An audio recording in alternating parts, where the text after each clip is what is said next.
Microphone checking, hello. Microphone checking, hello. Microphone checking, say hey. Microphone checking, you're in my way. Microphone checking, hello. Microphone checking, hi. Microphone, will you let me know exactly why?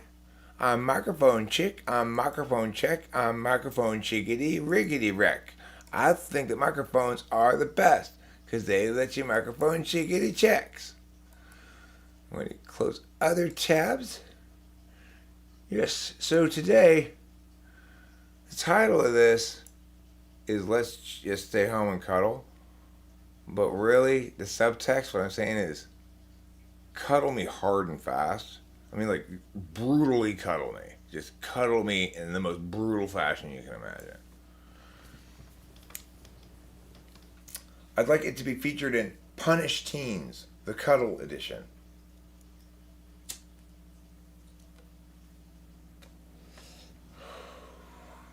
This is some hardcore cuddle.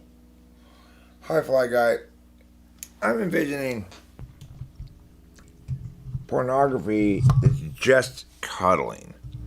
Which is to say, it's like you have to have your various stages of pornography represented as specific cuddling acts. So, it'll start with the 5 pat back pat. Pat, pat, pat, pat, pat, pat, pat. That's foreplay and cuddle porn. Oh my God, pat her back. Tucking somebody in with a blanket. It's another part of cuddle foreplay. You caught a stream. Where? Which one? Oh, this?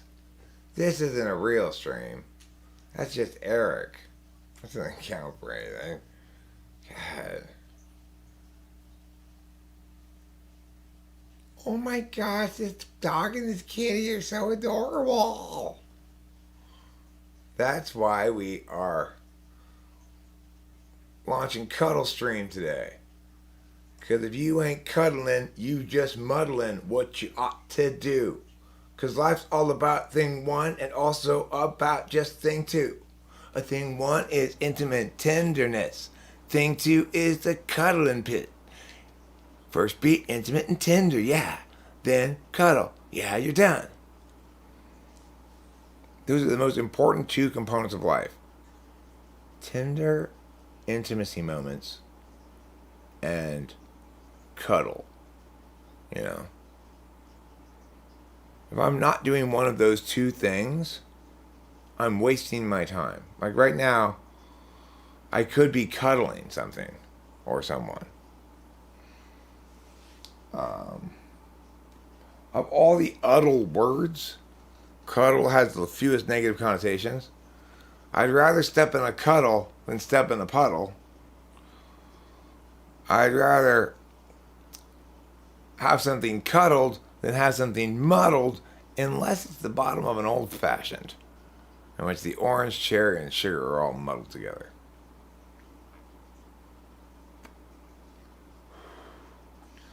I'd rather name my firstborn child Cuddle than Duddle. I'd rather be cuddled than befuddled, Fly Guy. That's a no-brainer, right?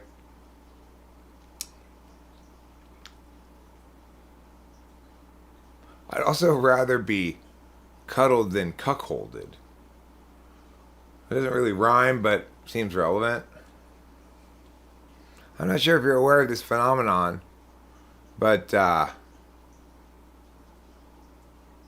some people in pornography, there's this subgenre called cuckolding, where it's like the thing is, like, the conceit is that is the dude and his wife, but she's having sex with somebody else while he's there.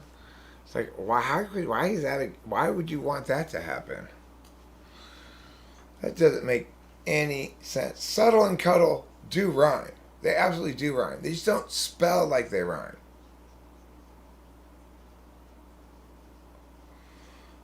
No, because it's not my woman, right? You can't be cuckolded with somebody who's not your woman. It's just some filthy, That's why we're able to enjoy it, because it's not somebody you know. You can complete the objectification process.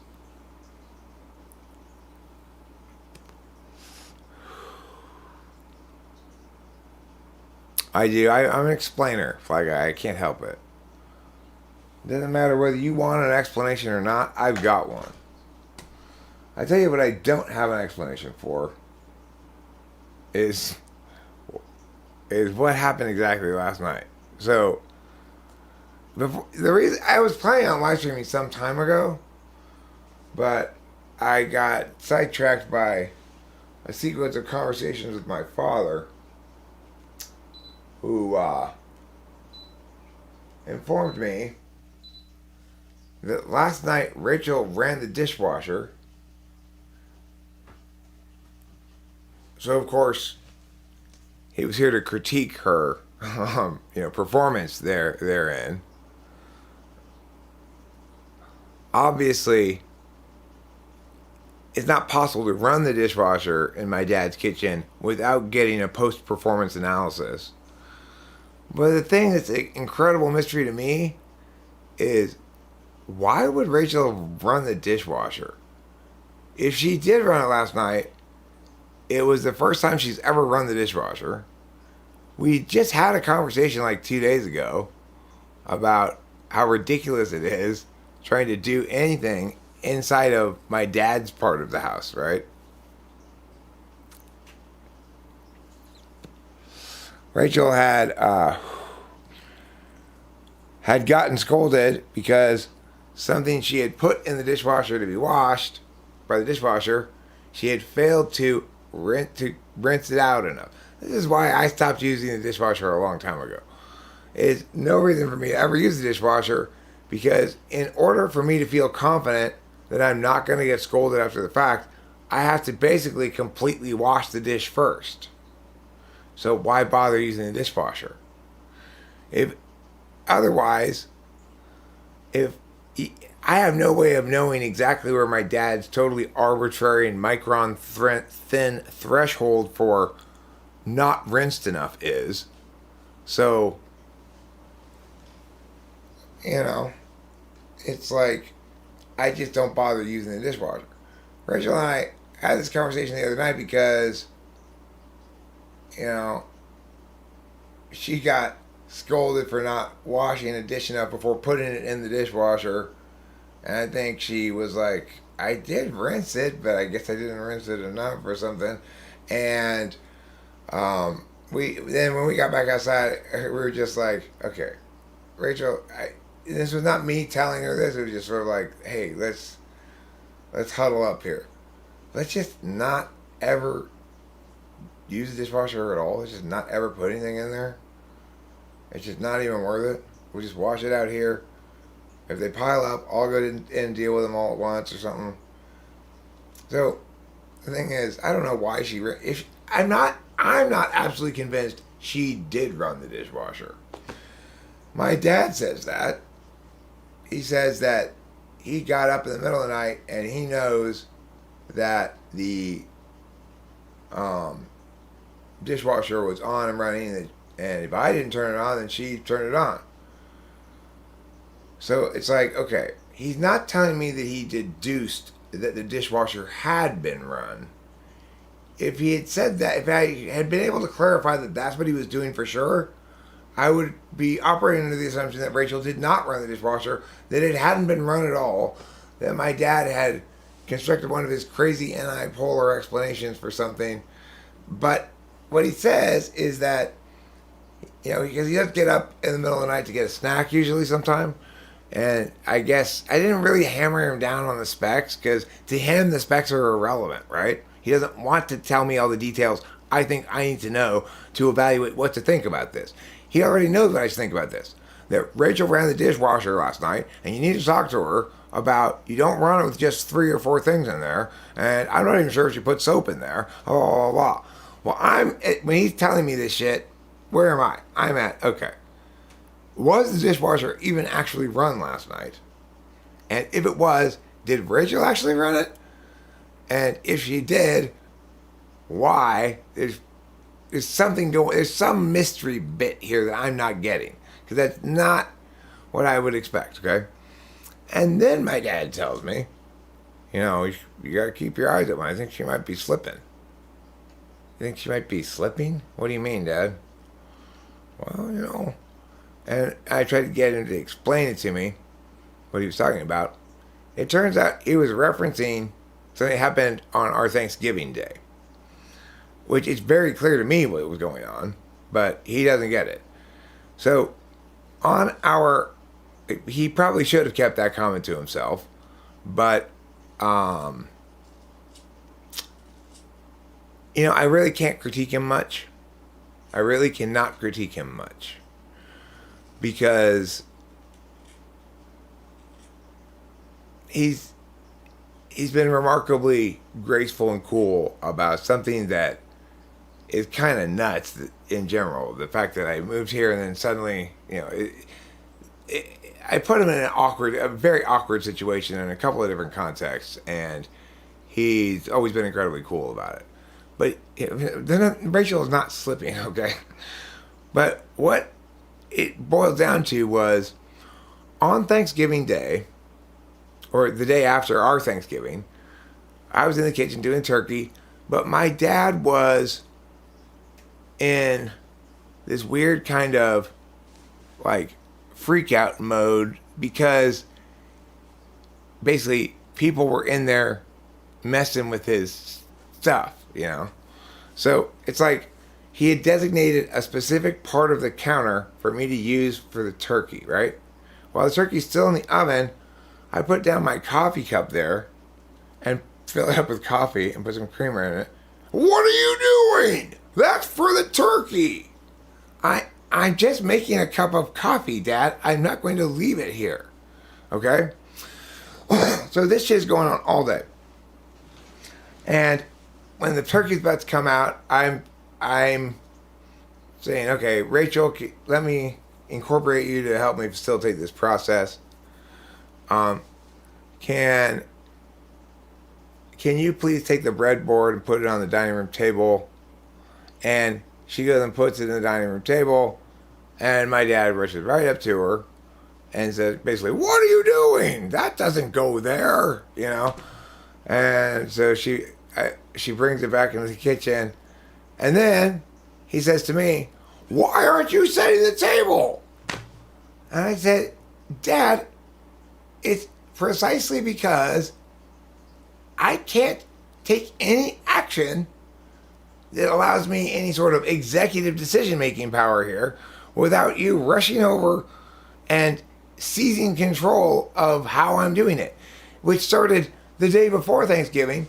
He had told me, okay, now look, you're in charge of this thing because you got to make sure we're good to go. Basically saying, handle this shit, don't fuck it up. I expect to have a good Thanksgiving, and you have to be mom, sort of. So don't fuck it up. That's basically what he was telling me. So I said, okay, fine. So I go in there, we get the extra leaf in the table, and I say, okay, well, let's start doing some sort of, let's think about what we're going to put in the middle, some kind of decoration thing.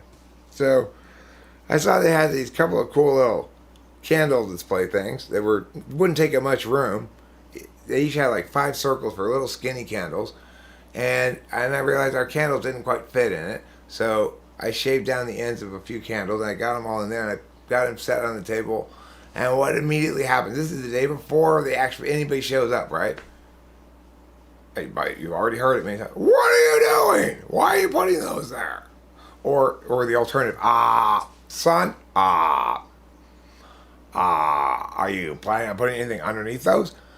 And of course, I'm in the middle of my process, which is like this. Let me put things, look at it. No, change my mind. It's like, I haven't even decided I'm going to use the candles for sure. And I'm just like, okay, fuck this noise. I am not going to attempt to do anything. I am going to shift gears here and realize I am going to take advantage of this opportunity to be a good son and make sure that the Thanksgiving is as my dad wants it to be, and to recognize the fact that that means doing things dumb in some sense, in that, you can't both delegate a task to somebody and then remove any ability they have to complete the task without checking with you first. Then you've not delegated it, you've just made somebody's work environment unpleasant. But I recognize that my number one goal for the remaining time that I'm here at my parents' house, which isn't going to be forever, it's not going to be that much longer, I don't think. But regardless, is to make sure my dad, in his sunset years here, doesn't have to ever worry about anything emotional. Like, he knows that it's not possible for him to be unreasonable enough to make me actually mad at him. I might be mad in the moment, but it doesn't matter. Coffee.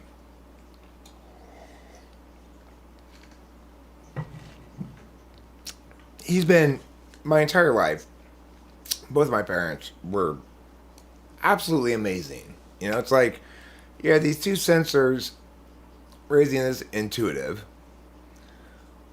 Well, what he meant was, he then proceeded to tell me, well, like, her plate selection, like,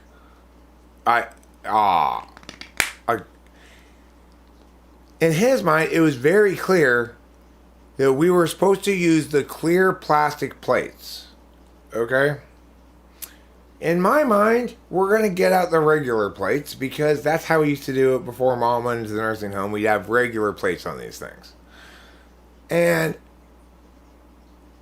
I think my dad says to Rachel at some point, we're not using the regular plates, we're using the disposable plates. So Rachel gets not the hard, clear disposable plates, but the big plates like you get at like a barbecue at the park, those big kind of oval plates that are stronger than regular paper plates but aren't hard plastic. And from what I can tell, and again, it's very difficult to get my dad to articulate very clear whys he's drawn this conclusion. The general thing was, well, she doesn't seem to be, she's not really with us, she's not really attentive. The real answer, I think, was, I told her to use, in his own head, I told her to use the clear plastic plates. Really told her, don't use the regular plates, meaning use the disposable plates, and she chose the other kind of disposable plate, and he thinks there's something wrong with her as a consequence. It's insane. But regarding the dishwasher thing, I don't know. It's like, that's why I'm actually kind of looking forward to Rachel getting up so I can talk to her about it. I have no idea what happened there still. I'm still not convinced the dishwasher was even run. Because I've had my dad tell me in mornings that somebody had walked through the house last night and taken some of his Tupperware. Well, look, I didn't take it, and you didn't touch it, and Rachel didn't touch it. It's true we don't have an explanation for what happened to that Tupperware container. That does not mean that since we can't account for any of the current parties moving it, that a fourth party must have done so.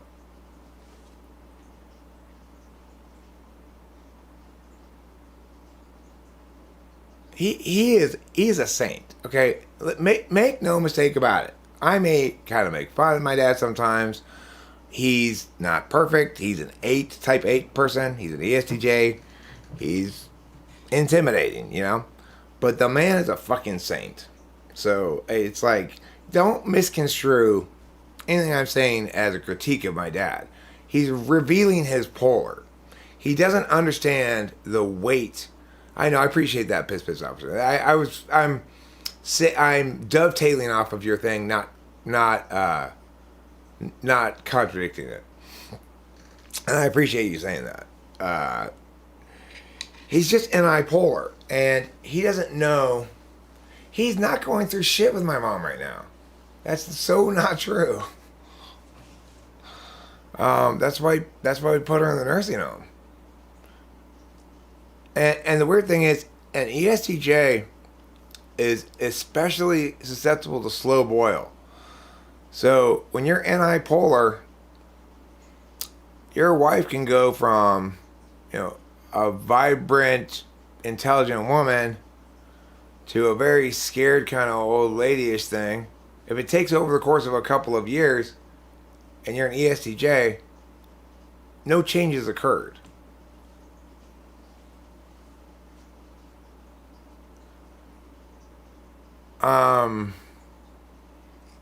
It's not affecting my father. No. To the extent that my mother's well-being affects my father, the primary thing that would affect him is a worry that she will outlive our insurance policy, and then he'd have to pay out of pocket. He loves my mother. He makes sure she's very well cared for, and he's got an ESTJ's relationship with that whole thing, which is, well, Jane, yeah, I've got it on the calendar. I'm visiting her on the 17th. So why would we think or talk about it in any other context? It's like that,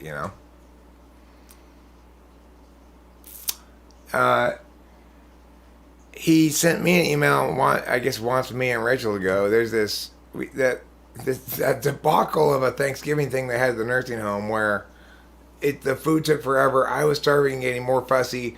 There was a guy singing Frank Sinatra songs like right next to our table, too loud. My dad couldn't hear anything. It was kind of a fucking disaster. So my dad informs me that he's going out of town for when the nursing home's Christmas thing is.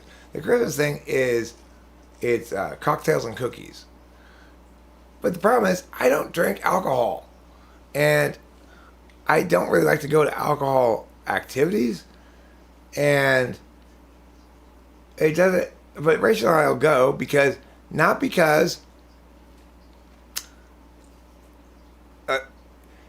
we want to go, not because I think it really matters, because my mom doesn't really remember 5 minutes after we left, as far as I can tell.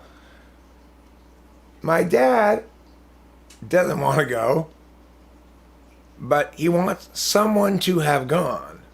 So we'll go and take pictures and email it to him, a couple pictures of me and Rachel and Mom, and he'll be perfectly satisfied.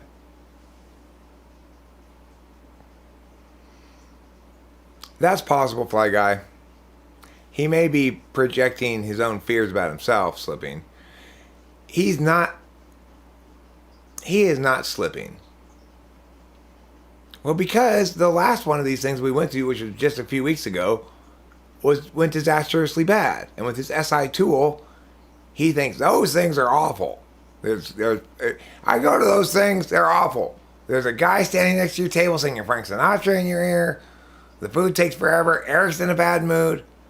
And you go, Dad, you're describing the specific event that happened last time, not the category of thing called holiday events at the nursing home.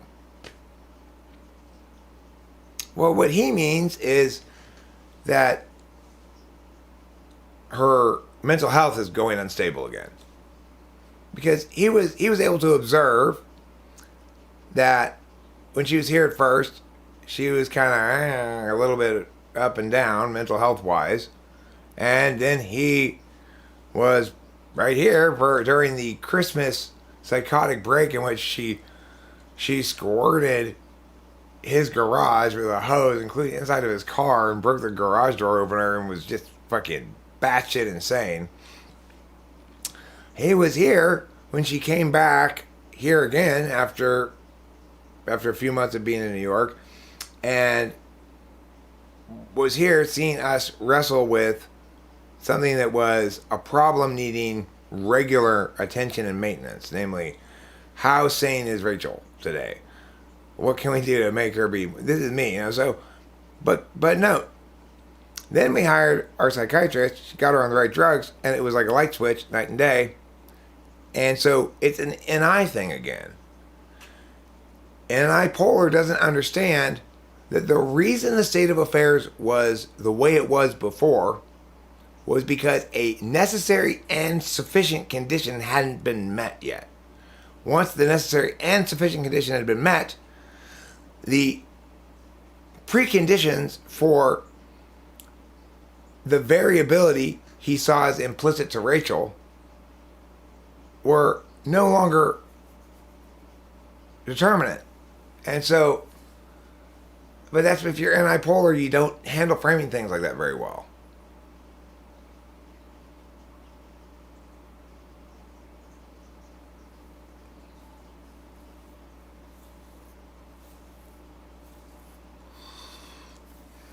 Now, he may be projecting his own fears onto her somewhat too, but in other words, he may in general be policing this issue of slipping. He refers to himself sometimes as slipping. He'll say, God, Eric, I'm slipping. When is he likely to say that? When he can't remember the name of that fourth battle in late 1863 between this general and that general or something. It's like, okay, Dad, you might be comparatively slightly less perfect at that kind of shit than you were when you were younger, but you are not slipping. And this is again antipolar. Any sane person would say, having experienced my mom's decline, you have some information about what mental decline looks like. He doesn't understand it. For him, it's like he didn't even notice that anything was going on with my mom, because it was happening slowly. His sister told him. That's how he first became aware of it. I think my mom was aware of it before he was. I think she didn't tell him. I found this really depressing notebook one time where she was making lists of words she had started to forget. Ay. Is it common for types to project their polar onto others? Like, if I can't notice the goalpost moving, then neither can anyone else? Or is it a case of just being completely unaware? It's not so much projecting your polar as it is being weird because of your total lack of understanding of it. So,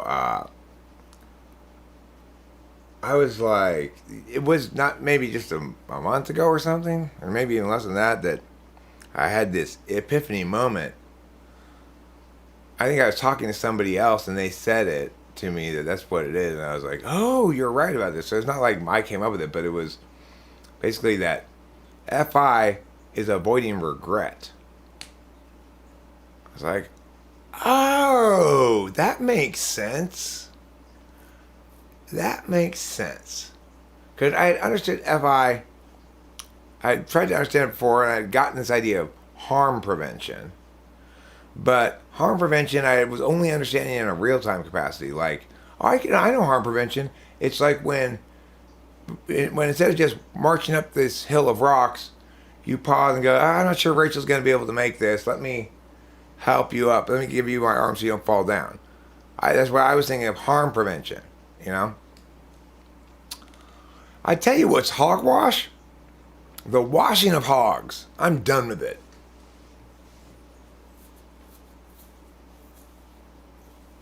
I am done with washing hogs. Why is it illogical to wash a hog? Because as soon as you're done washing it, it goes right down and wallows in the mud again. Just like I wallow in the brutality of your hard, fast cuddling.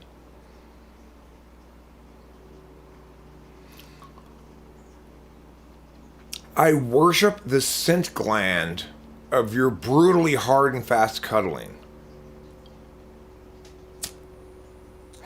Hogwash is actually Dumbledore's bathwater.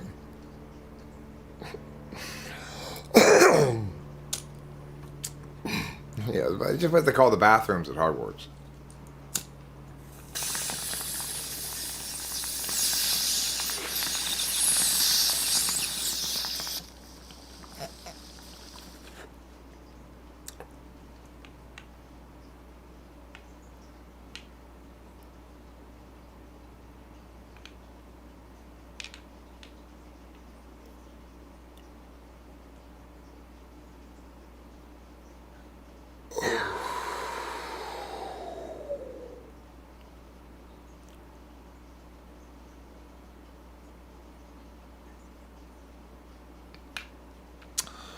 Jigglypuff's crisis of identity was initiated by several Pokemon calling into question whether or not Jigglypuff was actually singing people to sleep or just humming them to sleep.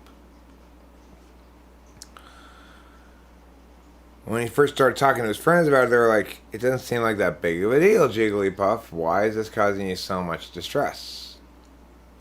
But within about a year and a half, he was on the streets of San Francisco, a heroin addict. Neither Jiggly nor Puffy any longer, but still absolutely plaintive in his song. That's the true, hidden, not known Hollywood story of Jigglypuff.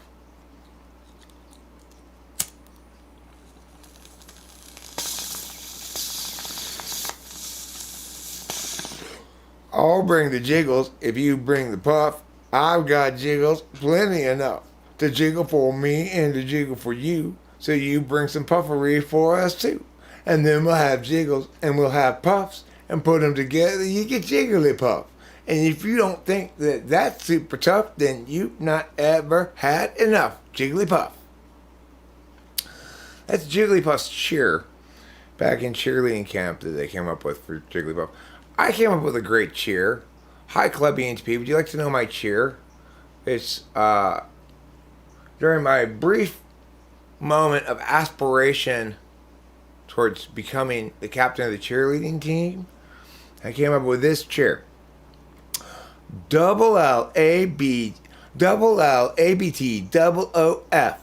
Turn it around, and what do you get? Football, football, hooray, football. Pretty good, huh? It's a football cheer, specifically. American football. Europeans, you are not allowed to use that cheer for soccer. I'm nixing that right now.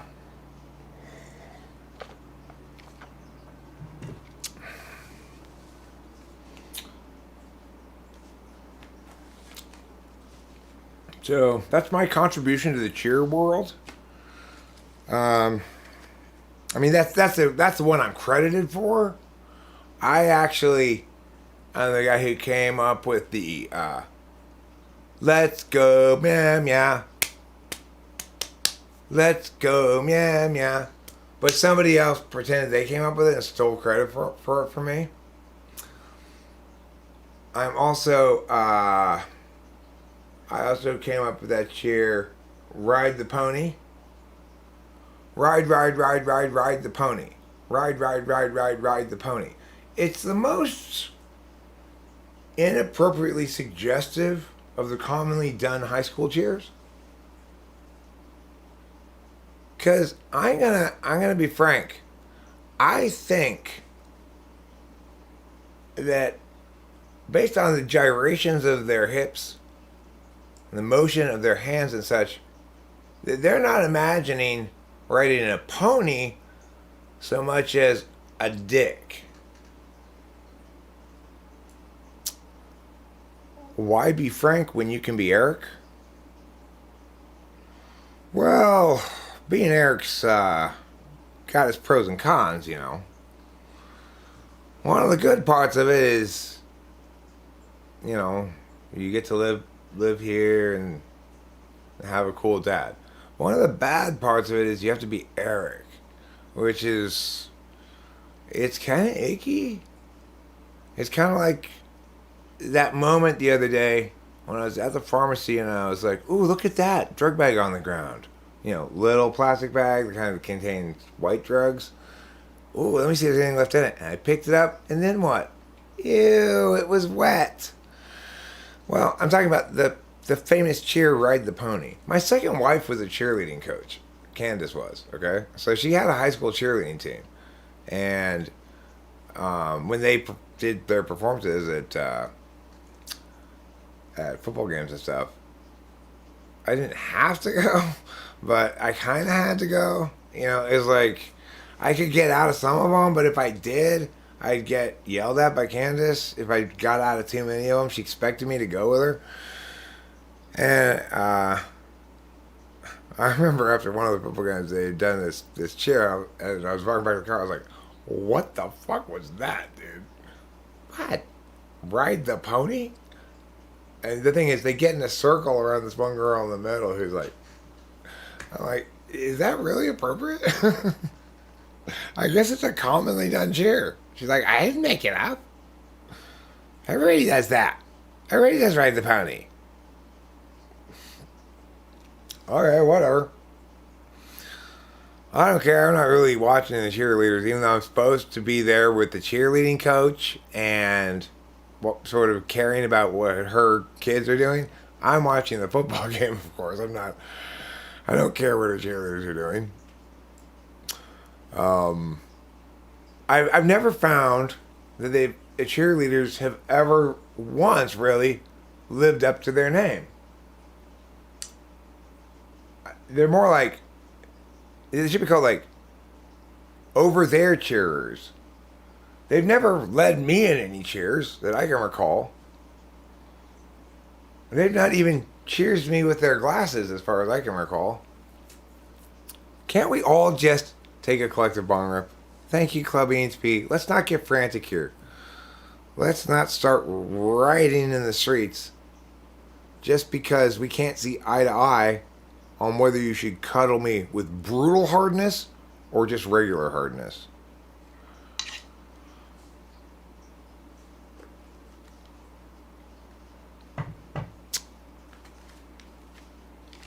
But, you know, I am into kind of extreme cuddle. So,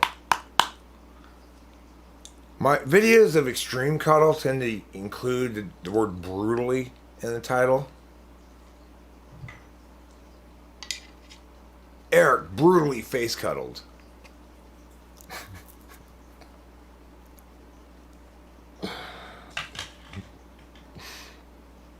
Shy, innocent host Eric brutally face cuddled. Can you please cuddle my face less brutally, please? Why'd you say please twice? That's redundant. No, it's repetitive. It's not redundant. You're going to mix up. It really is true. If you want to be precise, you want to be pedantic, you want to be all NTP-ish or something. Redundancy is when you convey the same idea, but don't necessarily use the same words. Whereas repetitiveness means using the same words.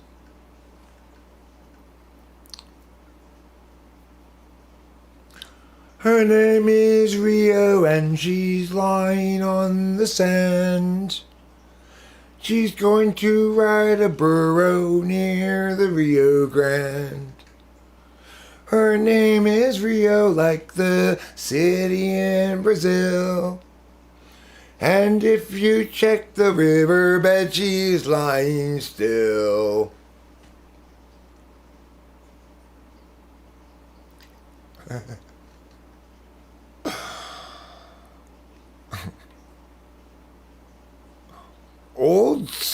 Old man clad as meth Santa brutally face cuddled by domineering bitch. Hey, that sounds like we might enjoy that video. Let's go check it out. Oh, thanks. I'm so sorry. Thank you for being so graceful and redirecting my attention again, Club ENTP. My fourth slot SI, as you know, is quite shitty. And even halfway through packing a bong rip, I might get distracted and forget what I'm doing. It's not okay for me to ignore the responsibility that goes along with having a community bong rip be suggested near you. The responsibility conveys onto you an affirmative duty to participate in said activity. Okay, here's the $100 million questions after this bong rip. Okay, you're going to pull this bong rip, so I'm not going to put off Club ENTP's extremely important agenda any longer. He said to me, do a community bong rip, Rachel, so you might want to pack yourself one so you can participate in this as well. Yes, I would like to. Here's the weed. And then after, oops, sorry. That's okay. After I pull this bowl, we will get to ask Rachel the $25 million billion question and find out exactly what's been going on. Oh yes, Rachel. Mysterious happenings are afoot, and whether or not you're involved is a question at hand. Okay, here we go. I transubstantiate this bong rip communitarianly, such that all of the high of it go not into my brain, but into thine brains, in equal measure to the totality of it, Oh, the totality of it. such that I take one fish and turn it into 9 loaves, which I then turn into 81 fish, which I then turn into 512 fish loaves. Are you banned?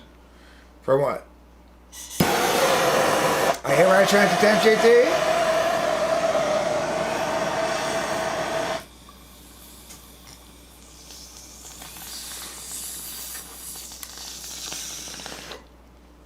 Alright, my first question, which is not $25 million question, is what's that glass of whatever?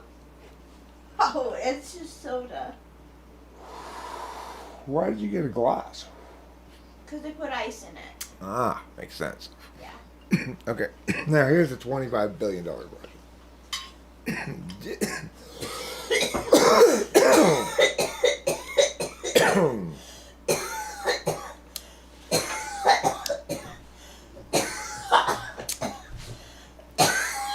I will when she's done coughing.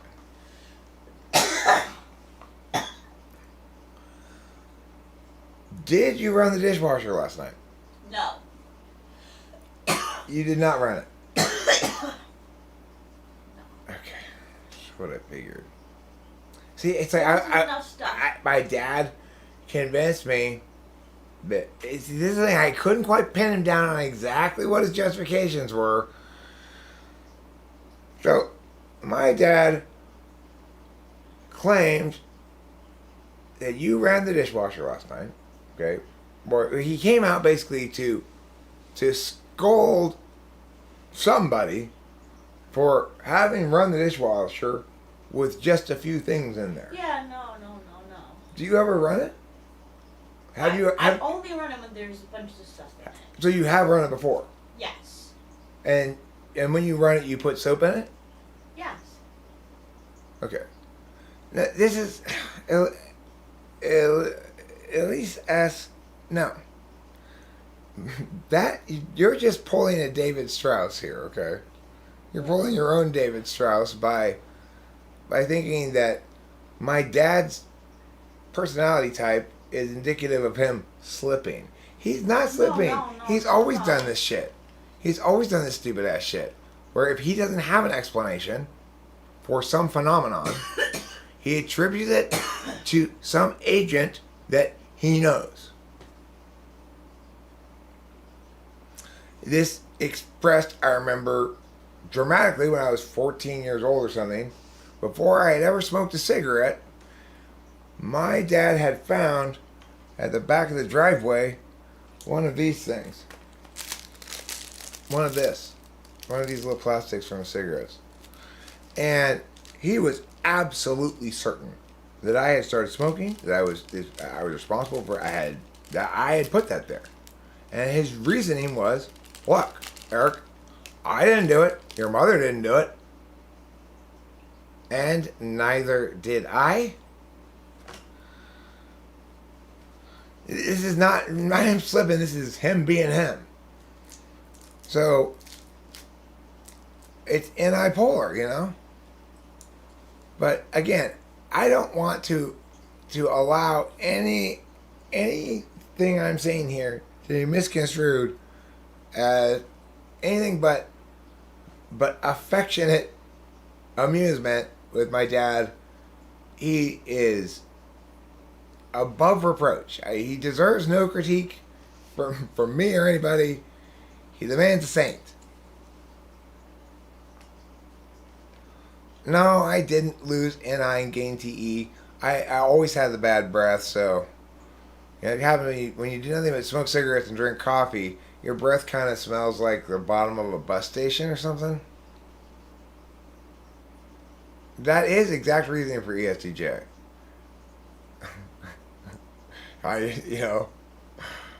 It wasn't Agent A. It wasn't Agent B. The only other agent I can think of is C. Therefore, C is guilty.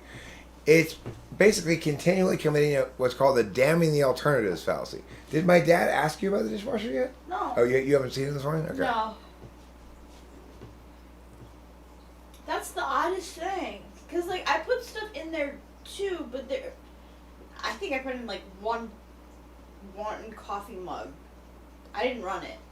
Well, you know, it's funny because when his dad was telling me this, the first thing I'm thinking is, you know, so imagine a normal world, right?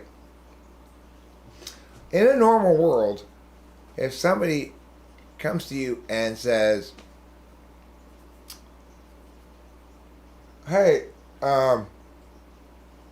your girlfriend left her sunglasses at my house," you think, "Oh, okay, cool.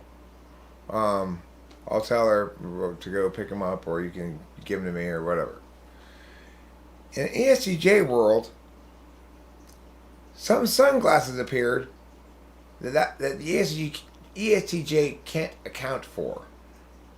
So it's an assessment.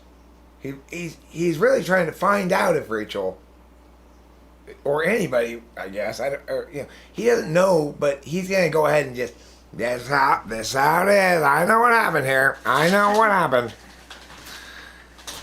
And and I said to him, "Are you okay? Because are you sure the dishwasher ran?" The reason I'm incredulous about it is because he's very deaf, so his attribution of certain things to sounds is whack.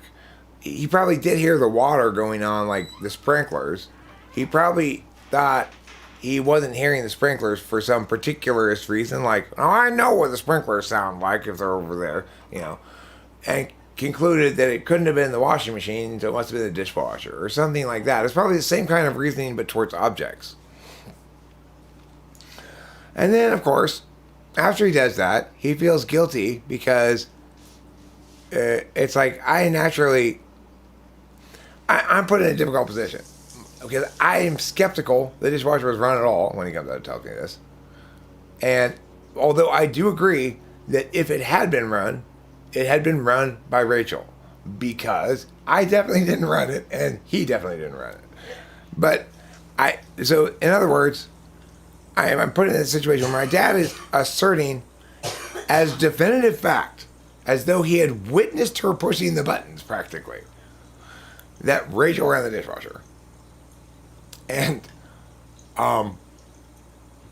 so I'm supposed to, I guess, just say, "Okay, I'll talk to her. That girl, I don't know what she was thinking." But the reality is, I'm skeptical whether the dishwasher was run at all. Or if, in fact, my dad's playing detective guy again with his incredibly intuitive trick, which is act as though you're really certain about something, and then the other person will reveal what they know, or something like that. It's weird. Measure twice, cut once.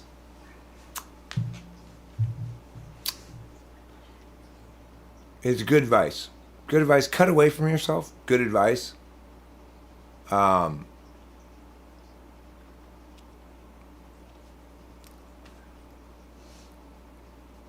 That's what oven mitts are for, is good advice. It's a good thing to say when someone burns themselves on any kind of pot or pan. I mean, the cool thing is my dad has these very clear and definitive boundaries in some ways. He doesn't, I'm sure it requires a fair amount of self-discipline on his part, but he doesn't really ever say anything about how it is out here, which it's like, what can I say about it? It's dirty and kind of cluttery, but it's not like squalor, It's not like we're hoarders, or it's just we don't have exactly the same standard of environment maintenance that my dad has, but significantly also, it's very clear, unavoidably, to a couple of intuitives, that what the what the representative frame here is, and we can't help but have it inform down on our actual behavior, which is to say, this isn't our house. We can't do what we want, even in the spaces where we can do what we want, really. Things like this. On multiple occasions recently, I've thought, I really want to bring out that vacuum and put the thing on the blowout air side instead of the suck in air side, and I want to use it to blast furnace my barbecue charcoal fire. Okay? But I haven't done it. I don't do it. I won't do it because the only chance I would do it is if my dad's not home, and I know he won't be back for an hour or two, because I'm so avoidant of the encounter where he goes, "What are you doing?" Well, Dad, I'm playing with the vacuum cleaner and the charcoal grill is what I'm doing. If you want an honest answer, but that's not a very satisfying answer to him, I'm sure. Why would you do it? Why would you do this?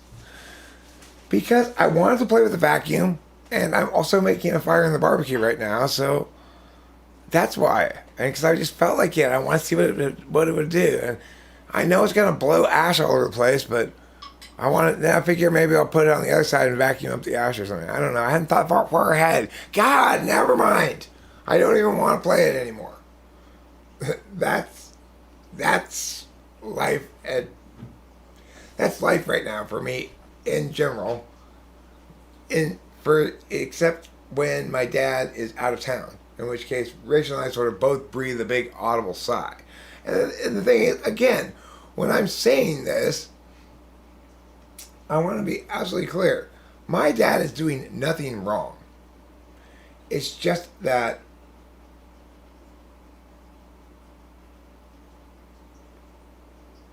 it becomes in subtle ways sometimes more difficult to be a good son during certain parts of the late part of your parents' life. So my dad, he still has a fair number of people, right? He's got a lot of people. Friends, family-ish people. He stays in contact with people. He maintains relationships. That's kind of an SI tool function thing, too. It's something I'm terrible at, and I wish I weren't terrible at it. I feel like I'm a terrible friend to Cameron, and I feel guilty about being a terrible friend because I want to be a good friend to him, and then at the same time it's like, yeah, but I don't feel like doing that right now or whatever. Like, we were going to go up and see his new place and visit him this weekend because we were busy during Thanksgiving time around Thursday and Friday. And then I spaced out about it sometime. I remember it, and I was just like, yeah, but I'm doing this thing right now. And it's like I'm so at the mercy of where my doing momentum is that it's hard for me to remember other people, right? That's kind of bipolar.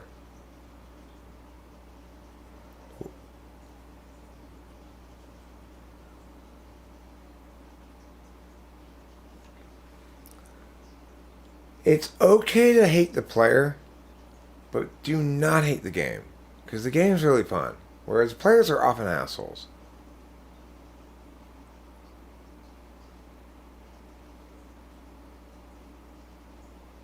Obviously, without language consensus, language doesn't even work.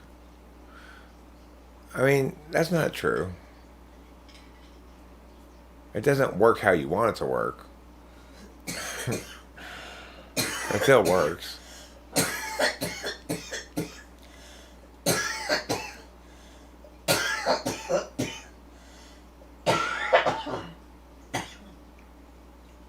Like, my dad was using words wrong when he was talking to me about Rachel having run the dishwasher.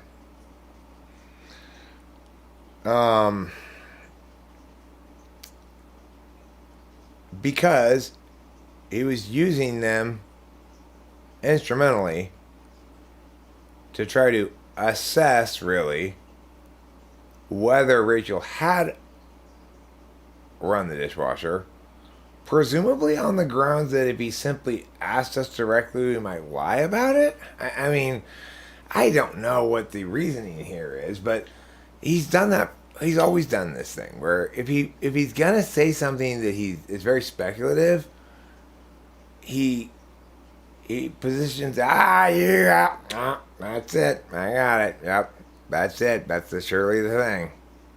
No, I know. Eric, I know. Listen, I know what it means. I know what it is when the dishwasher's on. Which makes me go, okay, why did you put it that way? In other words, you didn't actually see the dishwasher on? I can't, I'm not really clear. You're missing the point, son, so I never really do get clarity on exactly what his justifications are, right? It's funny, too, because, like,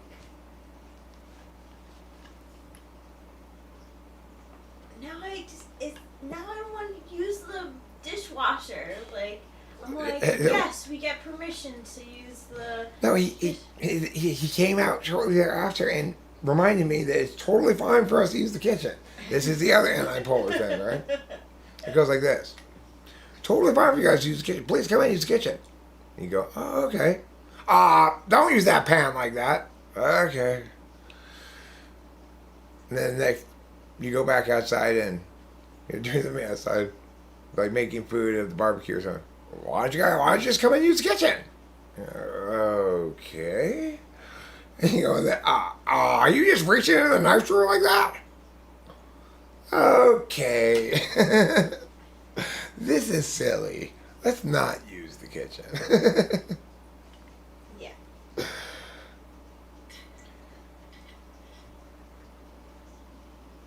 No, I didn't scream at my dad. I'm really proud of myself. My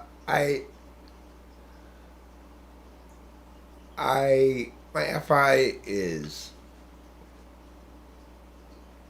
well, I shouldn't be that proud of myself. I still feel guilty. Because I feel like I should be more proactively a good kid, but I'm not a bad kid. I mean, I understand that I'm not a kid, but I'm his kid, you know? Like, I'm his offspring. So, I want to be nice to him. I don't want to yell at him. I don't want to ever talk condescendingly to him or something like that. Sometimes I do, and I have in the past. He and I used to be much more piao piao. I'm much more deferential now than I used to be. Partially because I'm living in his house. But I'd still be more deferential now regardless. I recognize that I guess since I've been living here and having access to seeing him more, it has sort of driven home to the point that he will at some point die. There's really FI-ish stuff going on. You know, makes me want to take a FI go away pill of some sort. FI go away pill is basically like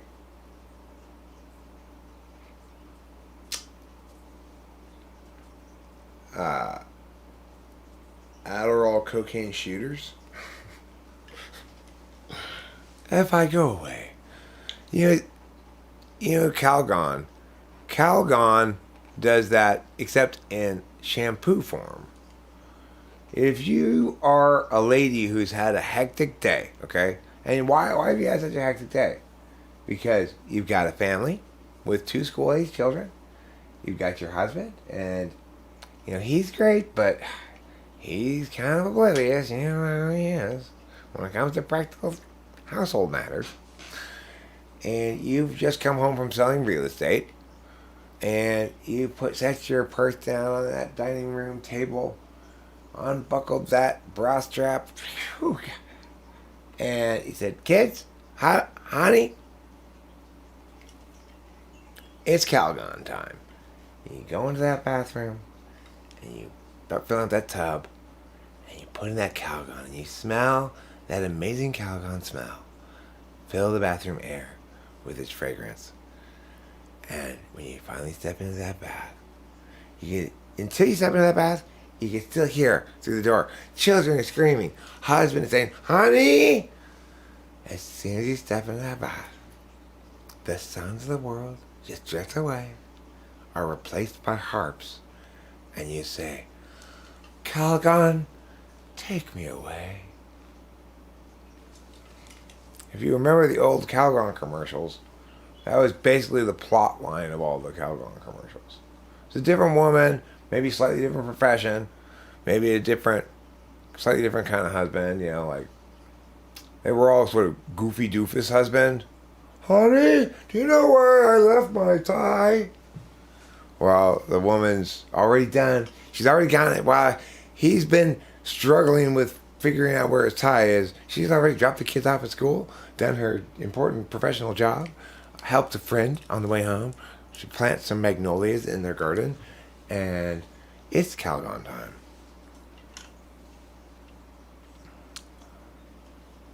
Eric, wouldn't you agree that ideas don't exist independent from language is a stupid thing to say?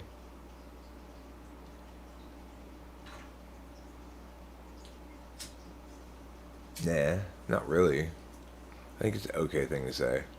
I mean, I get that it's wrong, but it's only wrong because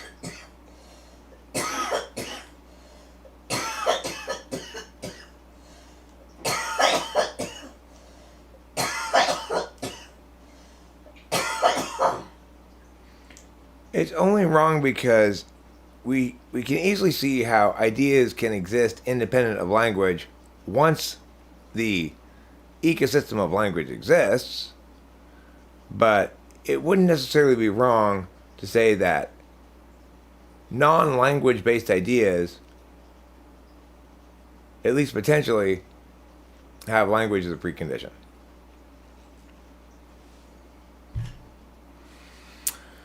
And that's one to grow on. That's called a little on-the-fly philosophy. Okay? That's some pretty trick philosophy there on my part. You presented me a scenario of sorts, by which I mean you tried to tell me my name was Mario.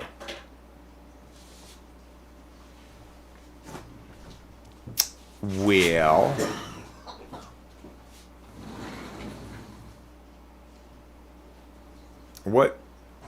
what makes something an idea? What makes something an idea rather than an experience? The thing is, to me, the difference between an idea and an experience is its communicability.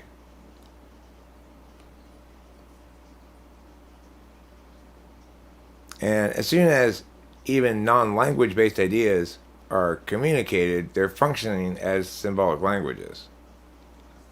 So if I communicate to you that it's a women's room because the bottom half of the picture is a triangle rather than a rectangle, I've basically turned those pictures into words. Functionally, I've made them into representative symbolic languages. They're just very small languages. You've got the lady with the triangle skirt, and you've got the guy with the slacks. And they're very specific, they're white, all solid white silhouettes on a blue sign. Basically, the dictionary for that language comprises 2 entries. It's those 2 icons, and they mean what they mean, So, do the ideas exist independent of language? Well, sure, you don't need to have the word men's room on it to recognize that it's a men's room. That's what makes it itself basically a word. Do you know? For language to have been created, ideas must have necessarily existed before. No, that's not true at all. In other words, it's not true that I must have had the strength within me to become a great baseball player before I practiced it. You know, you could have been hitting these home runs 6 years ago if you'd had the mindset you do now. No, I could have hit these home runs 6 years ago if I were 6 years older back then and had already incurred all the muscle memory I have now, plus all the changes to my body, etc., etc. Right?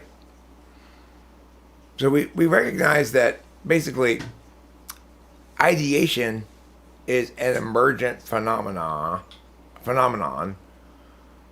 of a necessary precondition of sentience, which is the ability to attend both communicatively and experientially.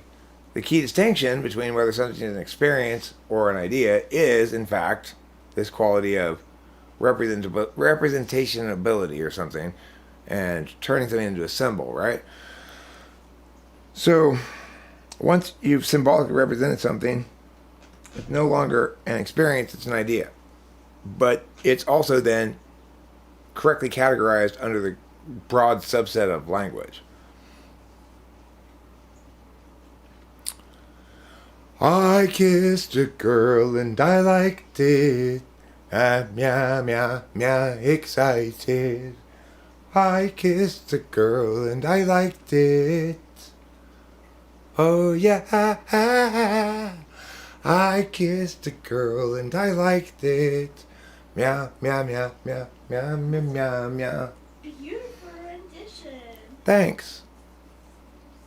I think I end up sending it to Katy Perry saying with the note, you should change your song so it sounds more like this.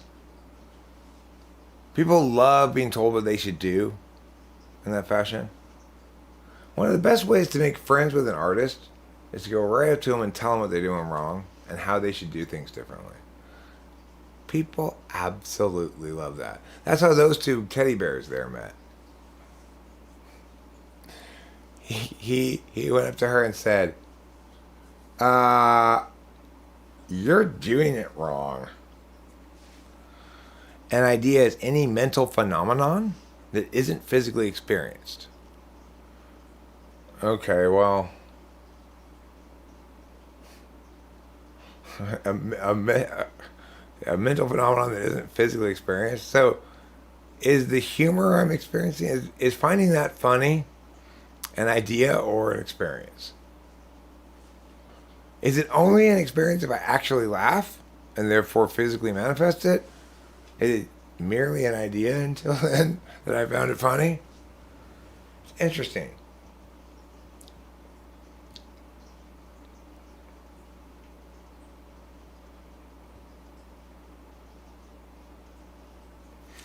Life is like a box of clock bits.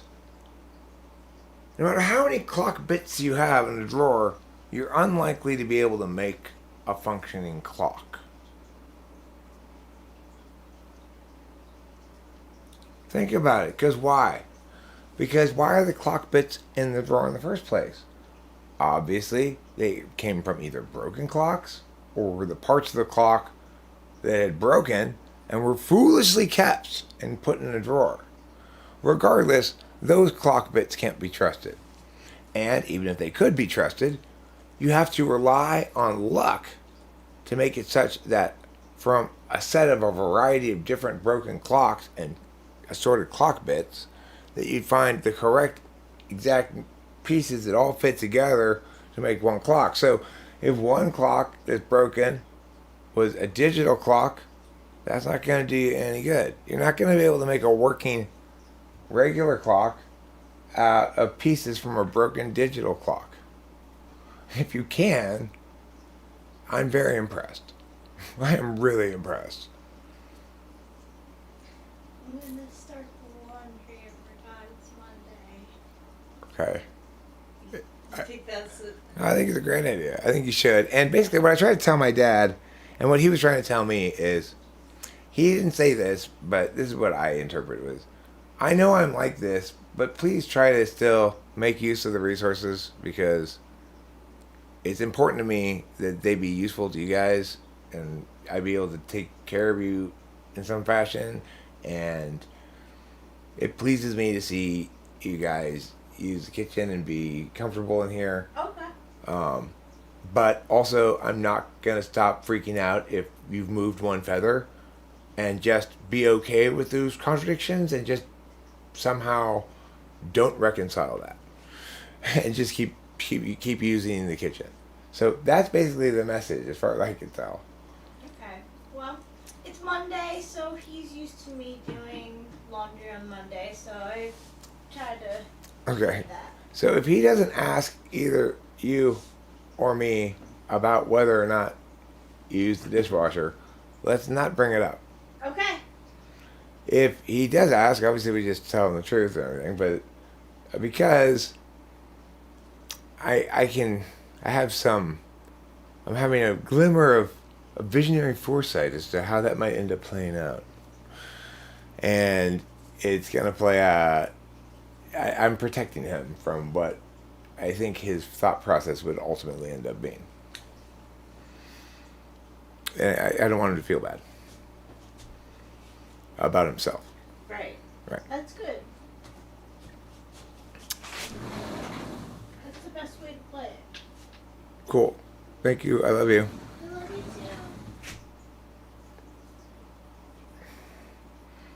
Yeah, she's slipping on my dick when I'm humping her because she's so wet.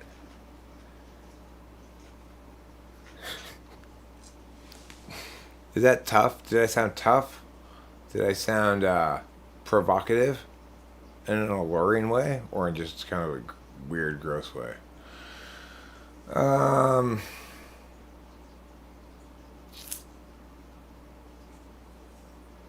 I don't know if you guys are aware, but for those of you who want a quick life hack, shortcut, you want to turn 1 penny into 1 billion pennies in 1 minute. If you want to do that, if you want that moment of inspiration, of insight, of epiphany, of cacophony, of capiphany, and in psychophony. In psychophony is insight plus epiphany plus cacophony. It's a very complicated metaphysical moment. You're experiencing epiphany at the same time, a bunch of discordant noises going on, and what was the third thing? Oh yeah, epiphany. Also, there's somebody named Tiffany there. Okay, just to make sure we maximize. What am I doing? I have lost track of what I'm doing. Eric's falling apart. Eric broke. I can't even remember anything I'm doing long enough to do even a small thing like light this cigarette. How long have I been trying to light this cigarette for? God only knows. Oh, the hat, right. Alright, I'm gonna share with you.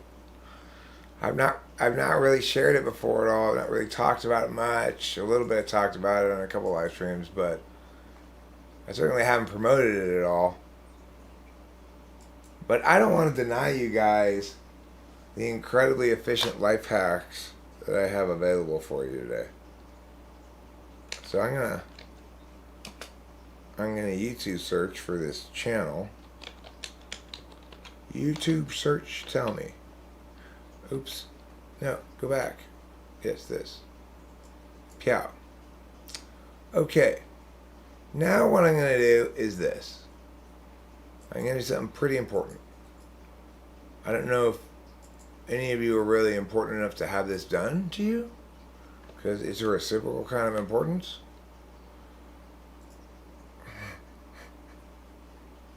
I'm having a cock and Tiffany moment. What's a cock and Tiffany moment?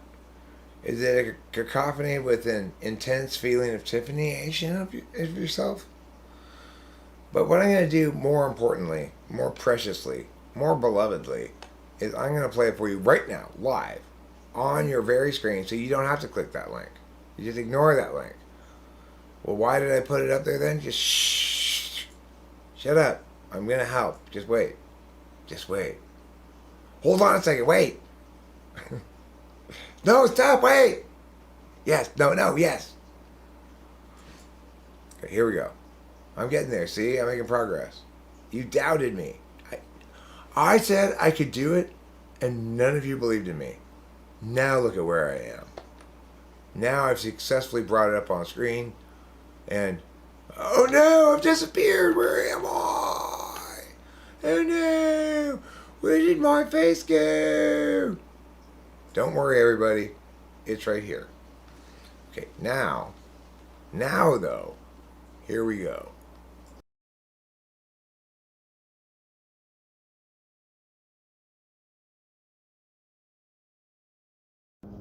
Hi, welcome back to Ask a Linguist. Frances writes in this week, and she says, do unicorns really exist? No, but the word for them does. Hi, welcome back to Ask a Linguist. I got a letter here from Billy who asks, what language did they speak before the Tower of Babel fell? And the answer is Babylonian, of course. Hi, welcome back to Ask a Linguist. People often write in and say, Eric, how are Portuguese and Spanish different from one another? Simple answer is they aren't. It's an urban myth. Hi, welcome back to Ask a Linguist. A lot of people ask me, are Chinese, Korean, and Japanese really all the same language? It all just sounds like ching chang chong to me. The answer is no, they're actually totally different languages. Only Korean can you say dambe pinanchiganida. Hi, welcome back to Ask a Linguist. Judy wrote in asking, do the Finns really need all those consonants? And the answer, Judy, is fuck no. Is Polish really a language? People ask me, the linguist, this very frequently, and the answer is no. Polish is an attempt to screw in a light bulb with assorted guttural sounds. Hi, welcome back to Ask a Linguist. A lot of people say to me, hey, Eric, do I really need to use verbs in my sentences? And the answer is no, not necessarily. And in fact, if you're an INTP, it's dishonest for you to do so. To answer a very popular question here on Ask a Linguist, no, nobody knows how to pronounce Egyptian. They can only express it in pictographs. So if I want to say things in Egyptian, I have to use American Sign Language, but translate it into pictograph. Welcome back to Ask a Linguist. How can you master ancient Greek in 15 seconds? Just remember, it's a combination between Aramaic and Ocalese. Welcome back to Ask a Linguist. People say, what about weird places like Eastern Europe? They've got weird languages, don't they? No. So, like India, Africa doesn't have its own language. It has English, they just say it wrong. So this is how you do it. I was living in my hut in Zimbabwe when a basketball coach came and selected me to play for his team. Welcome back to Ask a Linguist. A lot of people say to me, Eric, does every language have different words? The answer is no. Like, let's talk about India. They have the same words as English, they just say them all wrong. So if you want to speak Indian, you just go, oh, I want some curry. Become fluent in Latin in just 14 seconds.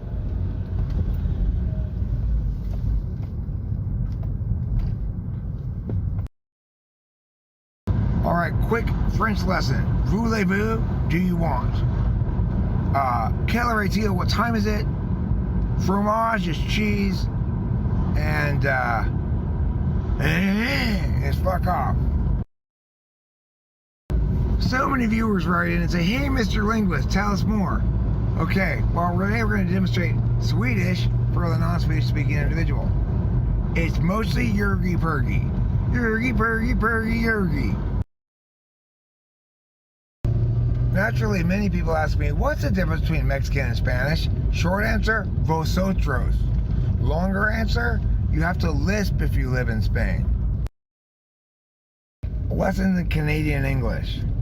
Number 1, don't speak Canadian English. Number 2, They have strategic maple syrup preserves? Seriously?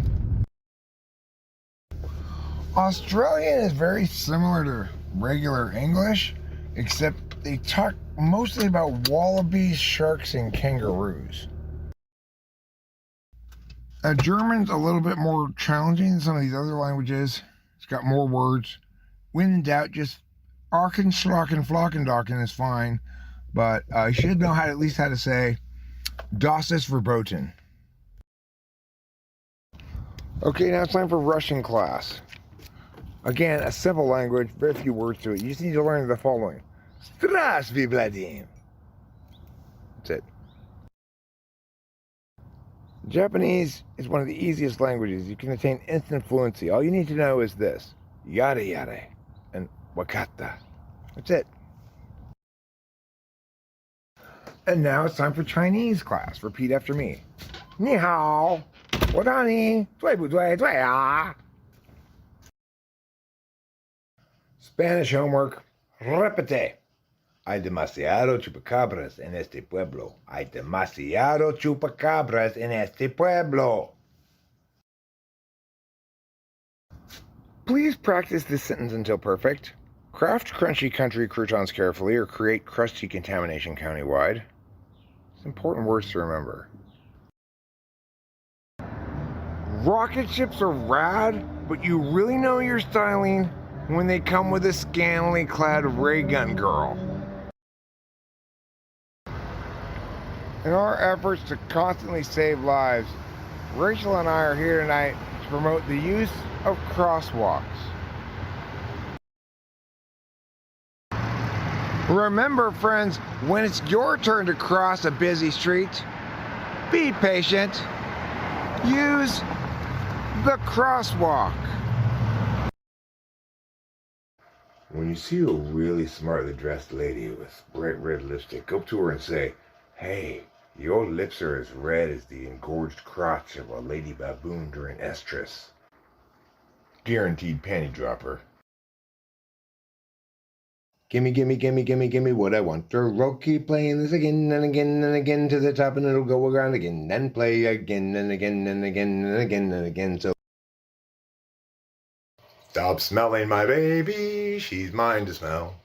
If you want to sniff on one, get your own, and well, I know my baby smells so good, but I just wish you would stop smelling my baby. Nobody can dispute it. This is one professional building. Behold, the world's smallest apple. An apple tree that grew all regular size apples, except for this one little miniature one, all the way grown, fully ripe, and only this big. When justice, truth, and goodness get up and walk away.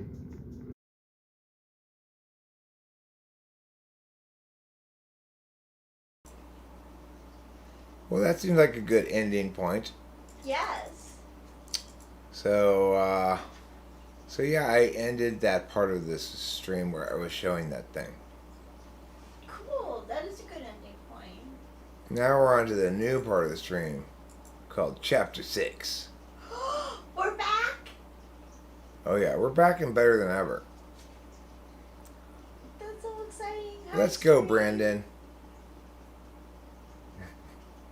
Look at this kitty and this dog. Oh, isn't that cute? Teddy bears are obviously a little bit more just old lady whimsical dorkiness, but the kitty and the dog are actually cute. And every time I look at the picture, I go, "Oh." I love kitties. My dad's a Tulsi Gabbard fan. What's my feelings? I don't really know.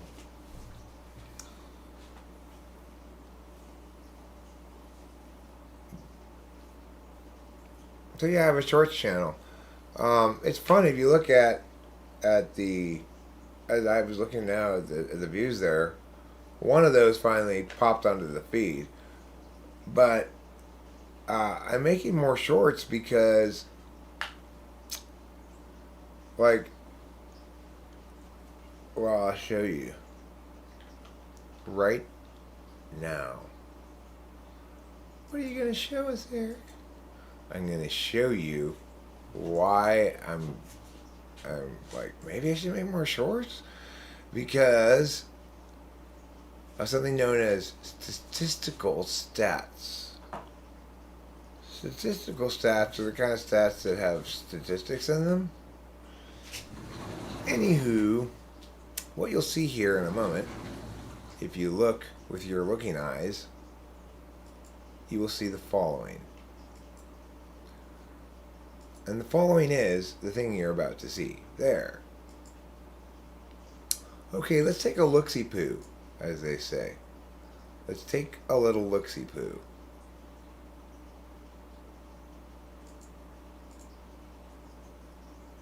Alright. Now. So, in the process of taking a little look-see-poo, if we go to the old analytics page, and we go, and we go down here a little bit. Okay. So, you can see 60,000 views. You can see how little money you make on YouTube, $160. About the same as usual.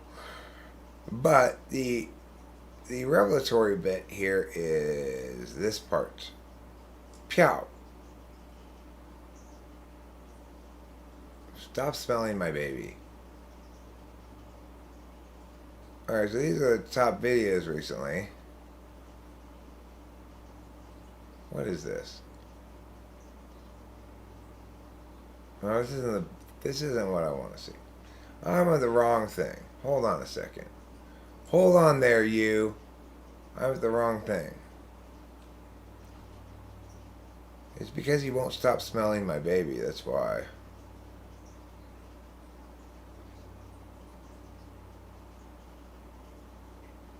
Oh, so slow. Stop being slow like a slow Joe. It makes me feel no.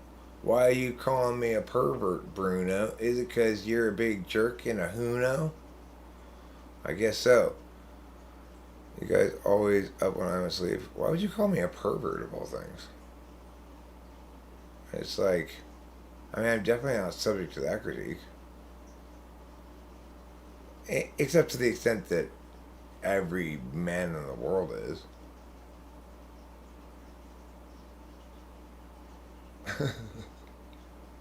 Is there anyone you aren't going to piss off? I just thought it was a funny idea. I just ran with it and put them all up there.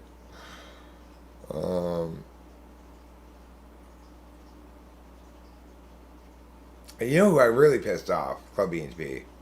I'll tell you. They're piss-offable people, I guess. The Albanians. I really angered the Albanians. Okay. They are really not happy with me. Because I made fun of their hat. I didn't know it was their national hat or whatever. So I made fun of it naturally. So, okay, your top videos in this period. Number 1. Life rule number 1, which is about being repetitive, has almost 6,000 views. It was uploaded December 1st. Conservative Dad, which is 6 seconds of Delilah, has 2,200 views. Jack left bombs everywhere. I'll squirt off the patio. Oh no, it's not on the patio. It's like more on. Alright, I'll clean it up. How many listens IDP? This is a short. Kitty lies in a bad spot. This is a short.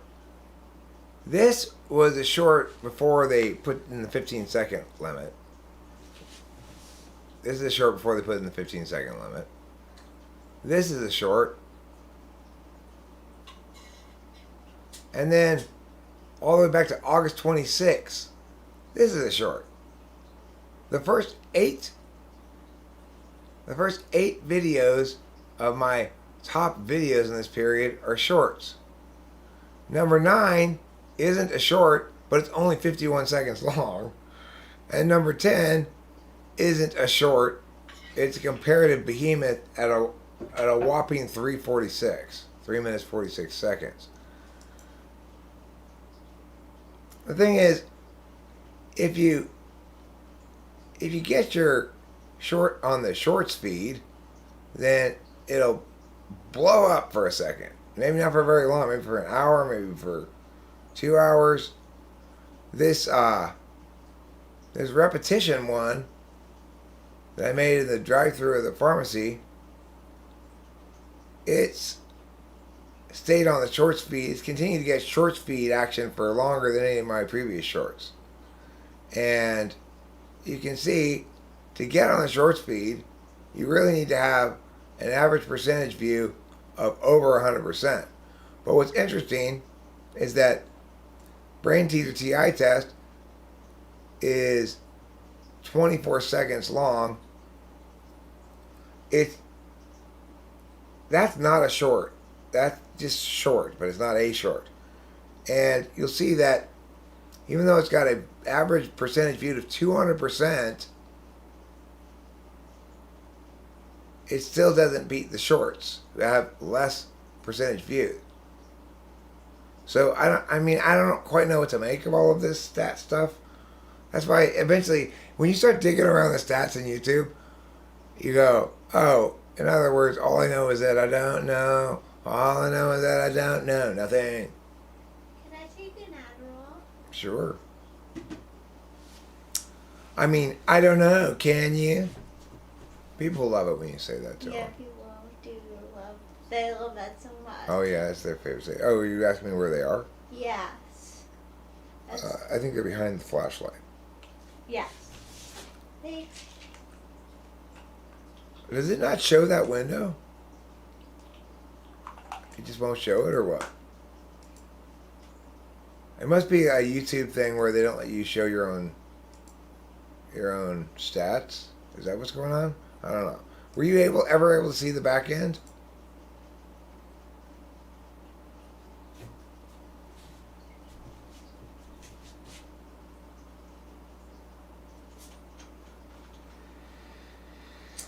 If Eric offends all FI users and all Albanians are offended, what can we conclude about Albanians?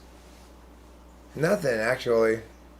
You can't conclude anything because there might be a secondarily definitive link, but unrelated to FI. So in other words, it's possible to conceive a world in which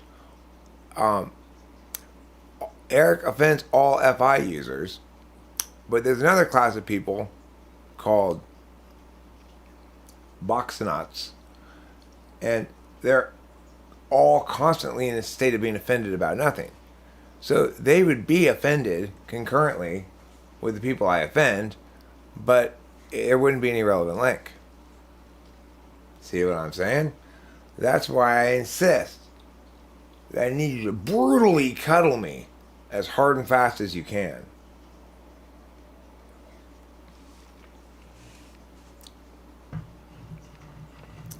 I want my face brutalized by face cuddles. I can dance, but not in a way that would help any candidacy, but rather hurt it. It would probably hurt my candidacy in the same fashion as that guy who yelled funny one time had his candidacy derailed by his strange expression of manufactured enthusiasm.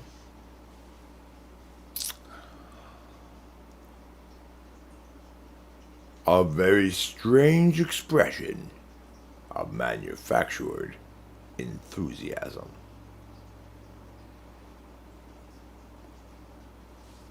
Finland has independence day. Al Gore's Bananarama Variety Hour? It is a cruel, cruel summer after all. But I think everybody should dance if they want to. They should leave their friends behind because their friends don't dance, and if they don't dance, then they're no friends of mine, and we can dance. and sing. I'm a lot more likely to be caught voguing than dancing. Just because I'm so good at voguing. I practiced for years. You'll catch me voguing, you'll catch me twerking, but probably not regular dancing so much. You might catch me doing the Charleston. You might catch me doing the Wiggly Wonks, you know. I've been known to twist out an occasional tango. But, no, not a huge dancer. You know, a foxtrot, a waltz occasionally. The thing is, one of the reasons I have trouble finding a dance partner is I don't like the fact that the chick gets credit for doing it backwards in heels. So I insist that I both lead and do it backwards and in heels so I get all the credit. I do the dad.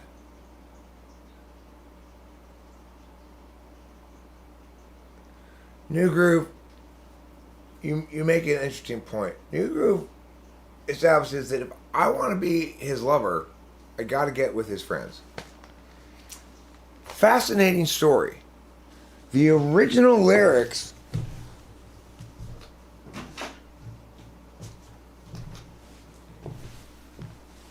to that were, if you want to meet Danny Glover, you got to hump Mel Gibson.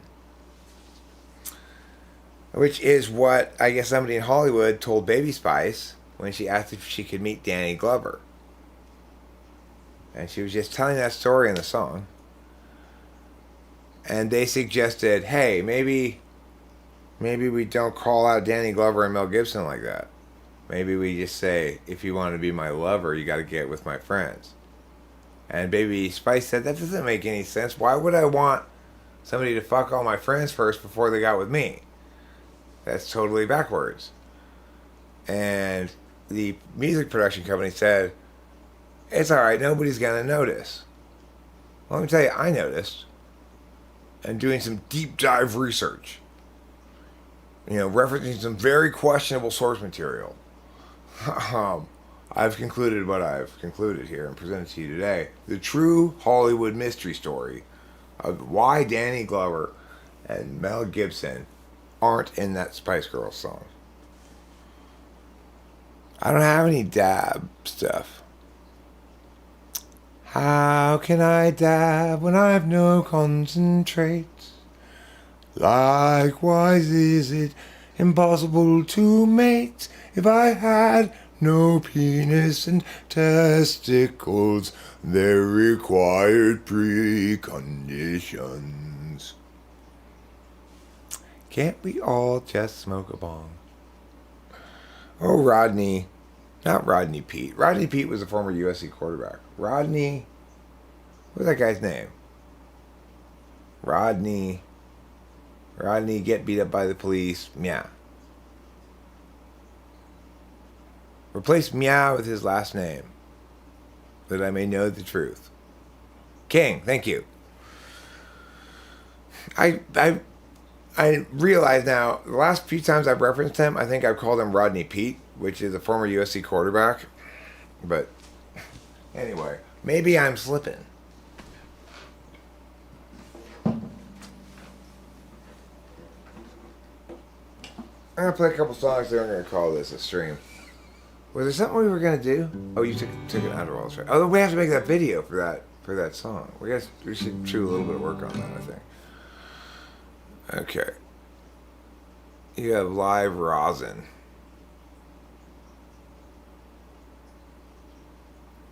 Look, rosin is for violin bows. Resin is for dab rigs. I think Benjamin Franklin said that originally, if I'm not mistaken.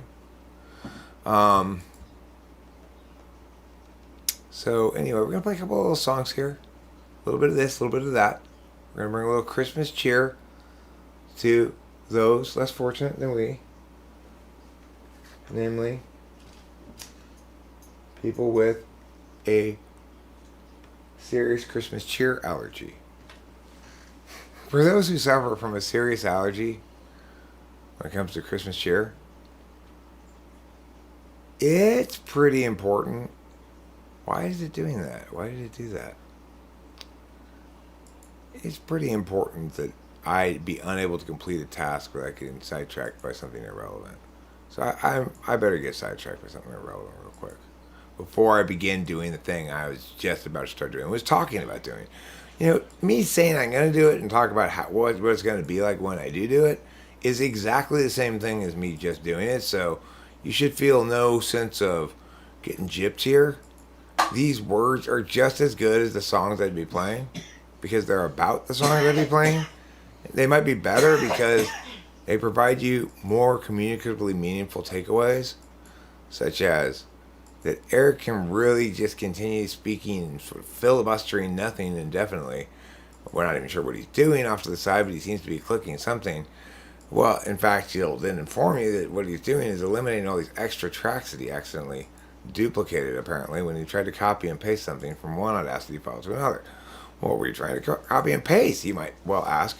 Well, the funny thing is, when I went to play around with the Jonathan Basanti bassline loop, I ended up making totally different new drums for it. And I decided, I wonder what it would sound like if I tried those drums on the regular song. So that's why I somehow accidentally pasted it many times instead of one time. And that's my story. You loved it. It was fascinating. It was. Thanks, Rachel. You're so affirming. It was 100,000 million years ago. Time ran slow. Nobody at the true place. The slabs below. Let them go. They will start to grow. More years ensue and tears gnashing through. Oh, holy slabs come into view. Unchangingly true. Eternally new. But when the slope appears in charge today, options at large show other ways. Get each a chance. Once quick to check, but don't get caught standing on deck. The slope presents a fork, not easy stopping short. Too far along to turn around. Perhaps the better course is headed ever north.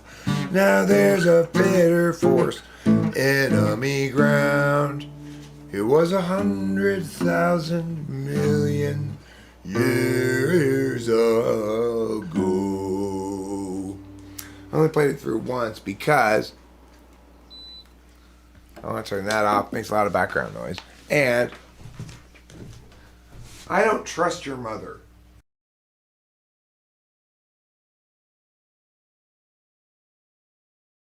Sticky fingers, if you know what I mean. I think maybe I need to reset the sound card. It might sound better now.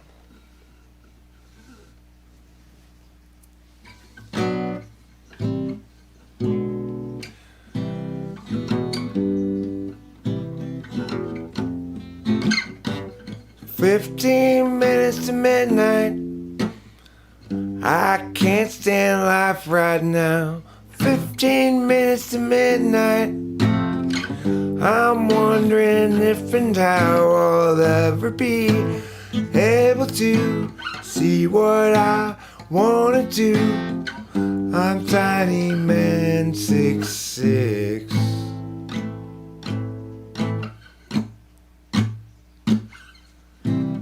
"15 minutes to midnight.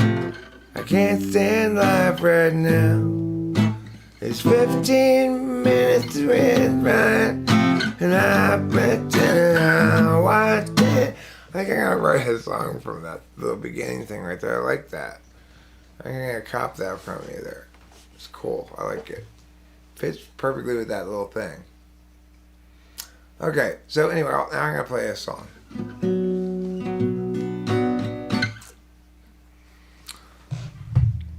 I'm gonna play the best damn song you've ever heard.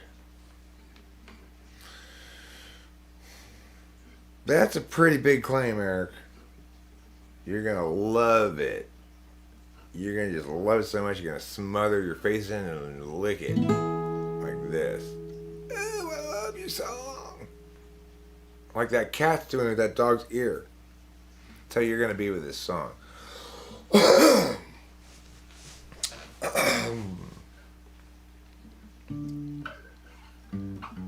haven't decided how I'm gonna play it yet. I'm really overselling it as a consequence. What do I want to play? Something I have memorized. So how's about this one? We'll do this one. We need to know. We need to see. We need to pen happenings down by our means to judge a logic that life we divisively unlike and from which we'll rarely budge.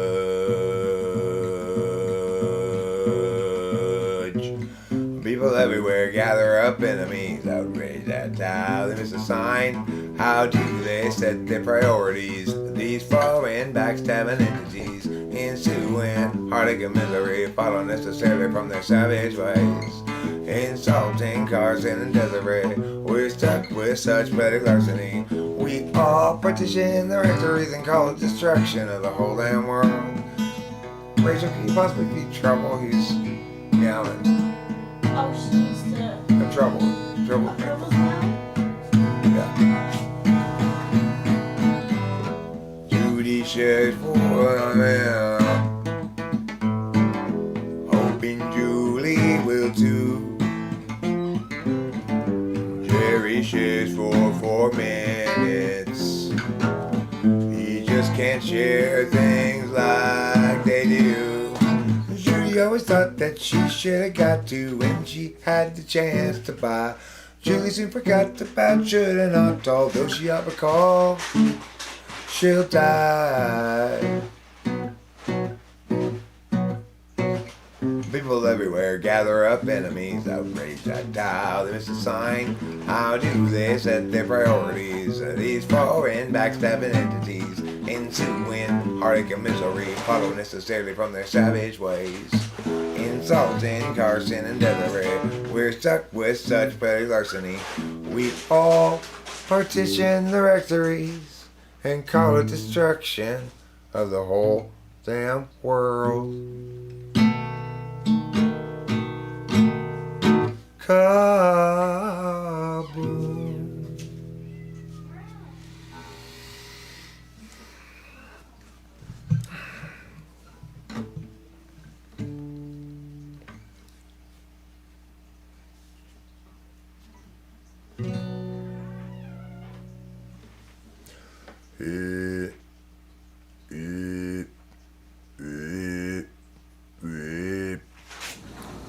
Rachel, you want to sing this song with me? Or if you don't want to, that's fine too, but it's a cloudy day. If you feel like singing it, that'd be cool. People like it when you sing. Okay. Move it this more, yeah, word. Boofwardly. Let me move this boofwardly. There.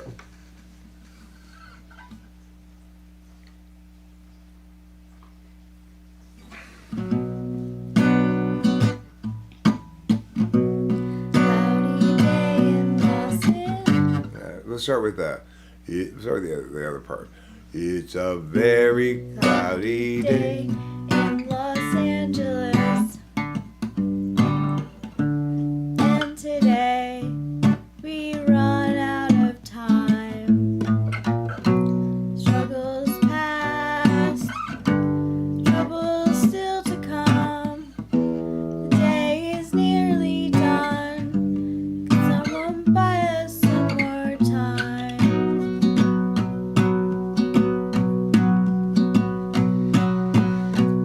Cloudy day in Los Angeles.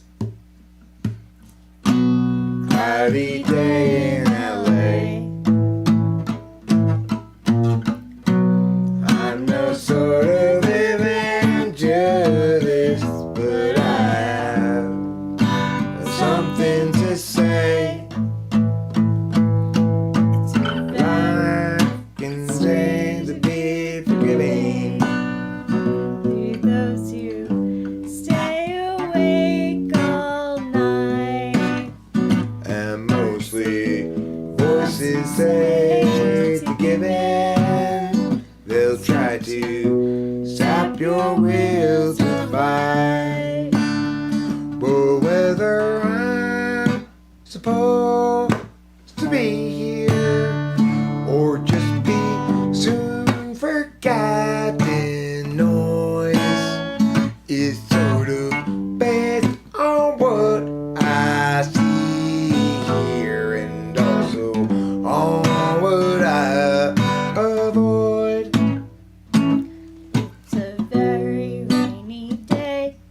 Los Angeles. And today we run out of time. Troubles past, struggles still to come. The day is nearly done. Will someone buy us some more time?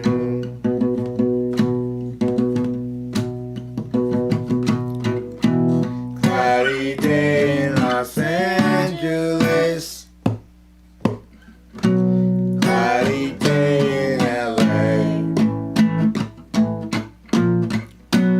I'm no sort of evangelist, but I have something to say.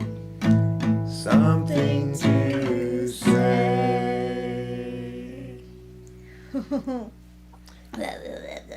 I mean, Dog and mice. during the first verse, I thought your voice sounded great. It's just the thing Thank is, you. I have to, not anything. I'm not like I have to, but I'm trying to be aware of, like, I gotta manage the levels, basically. Like, I gotta play quiet because you sing quiet because you're not feeling very confident necessarily, you know. Yeah. You know, you got a sweet voice. It sounded beautiful. It was pitch. It was on pitch the whole time. It was great. Thanks. Good job.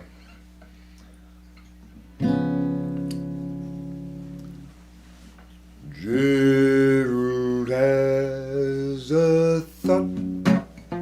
Gerald has a lot. Gerald has a plot to get to Marjorie Tater Tots. He's got a good idea for a name-changing business. Thinking now about what to call Christmas when they hire his firm to change that name. Gerald always thought there'd be chance enough to return to the work left rough. He'd get back to it eventually, but his visions piled up and his plans would interrupt all the work that started off so hopefully. My mind is back on his business, thinking of changing factless to listless, so how all the people will shout his name.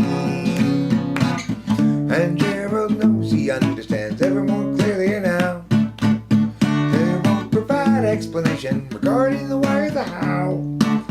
He'll see you and know you from inside your heart. Exciting, delighting, Gerald plays his part. Gerald still knew there's too much to do, and he drops time in the underview. Too much to rebut, so where now and what?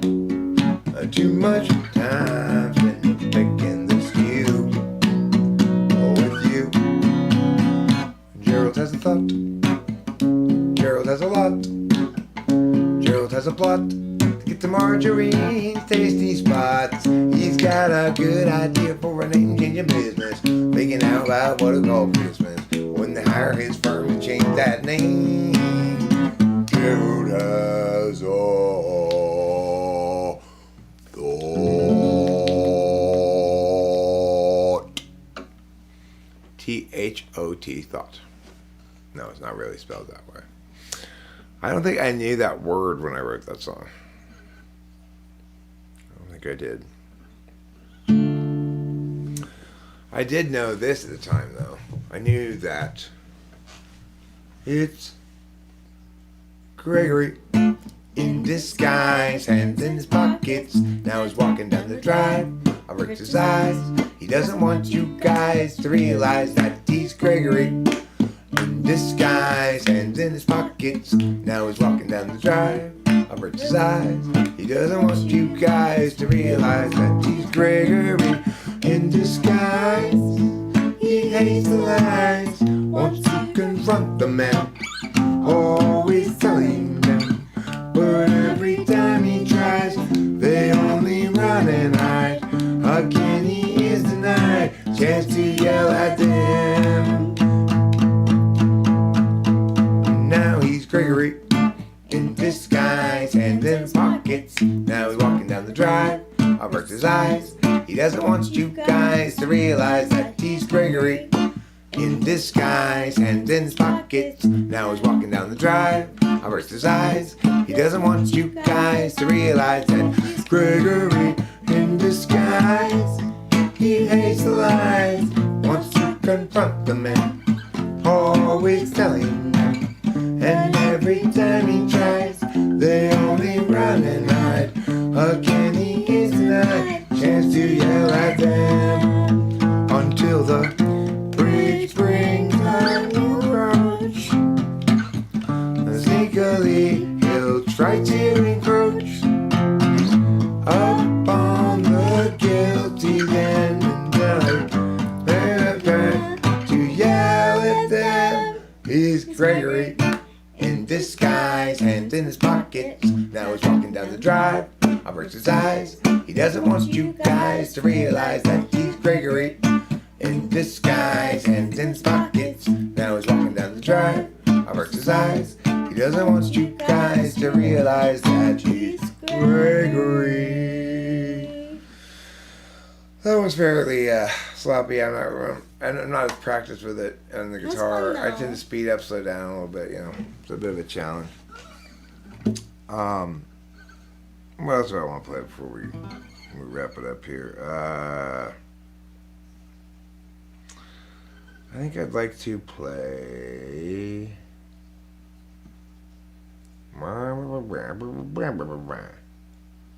Oh, okay.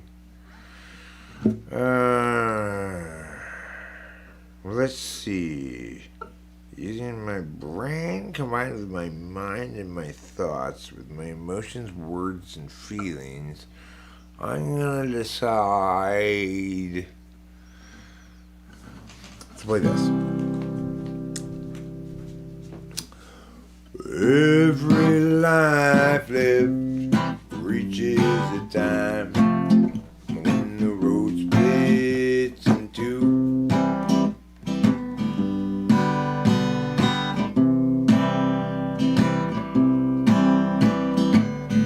There are times, dark times, times of despair, times when it's hard to feel good.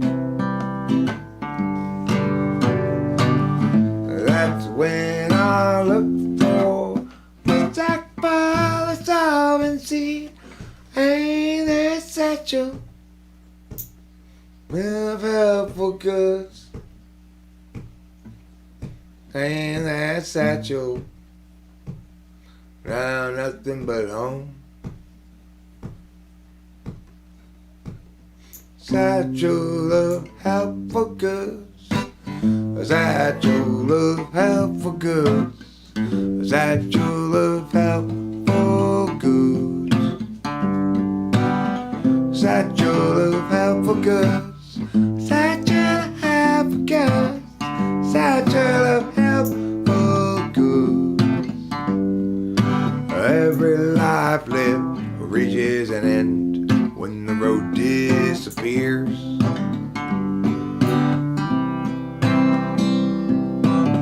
When I'm there, will there be anybody else around? Or will I travel all alone? That's when I look for my stockpile of solvency and that satchel filled up with on. Yeah, that satchel, now nothing but bone. Satchel of helpful goods, a satchel of helpful goods, satchel of helpful goods, satchel of helpful goods, a satchel of helpful goods. Satchel of helpful goods. Yeah. That was the extra fast version of it, That's good. with a big irrational guitarless part there in the middle where I got confused. These things happen. They do.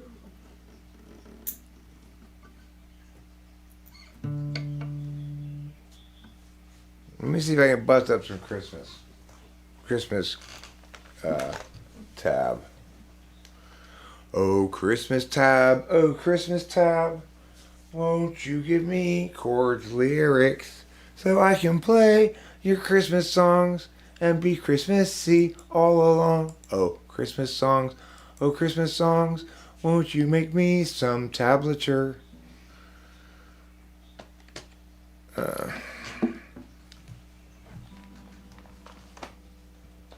Oh, Xmas tree, chords, and lyrics. I'm gonna do a little bit of caroling now. Everybody ready to carol? No, stop humping carol. I'm talking about the singing thing we're doing. God, every time I suggest caroling, all the men go and try to run a train on Carol. It's terrible. Poor Carol. I know, poor Carol.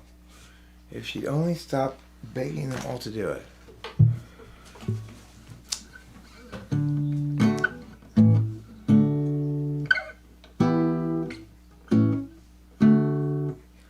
Oh Christmas tree, how lovely are your branches. Oh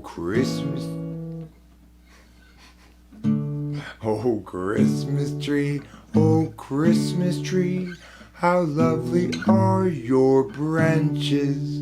Oh Christmas tree, how lovely are your branches. It's beauty green,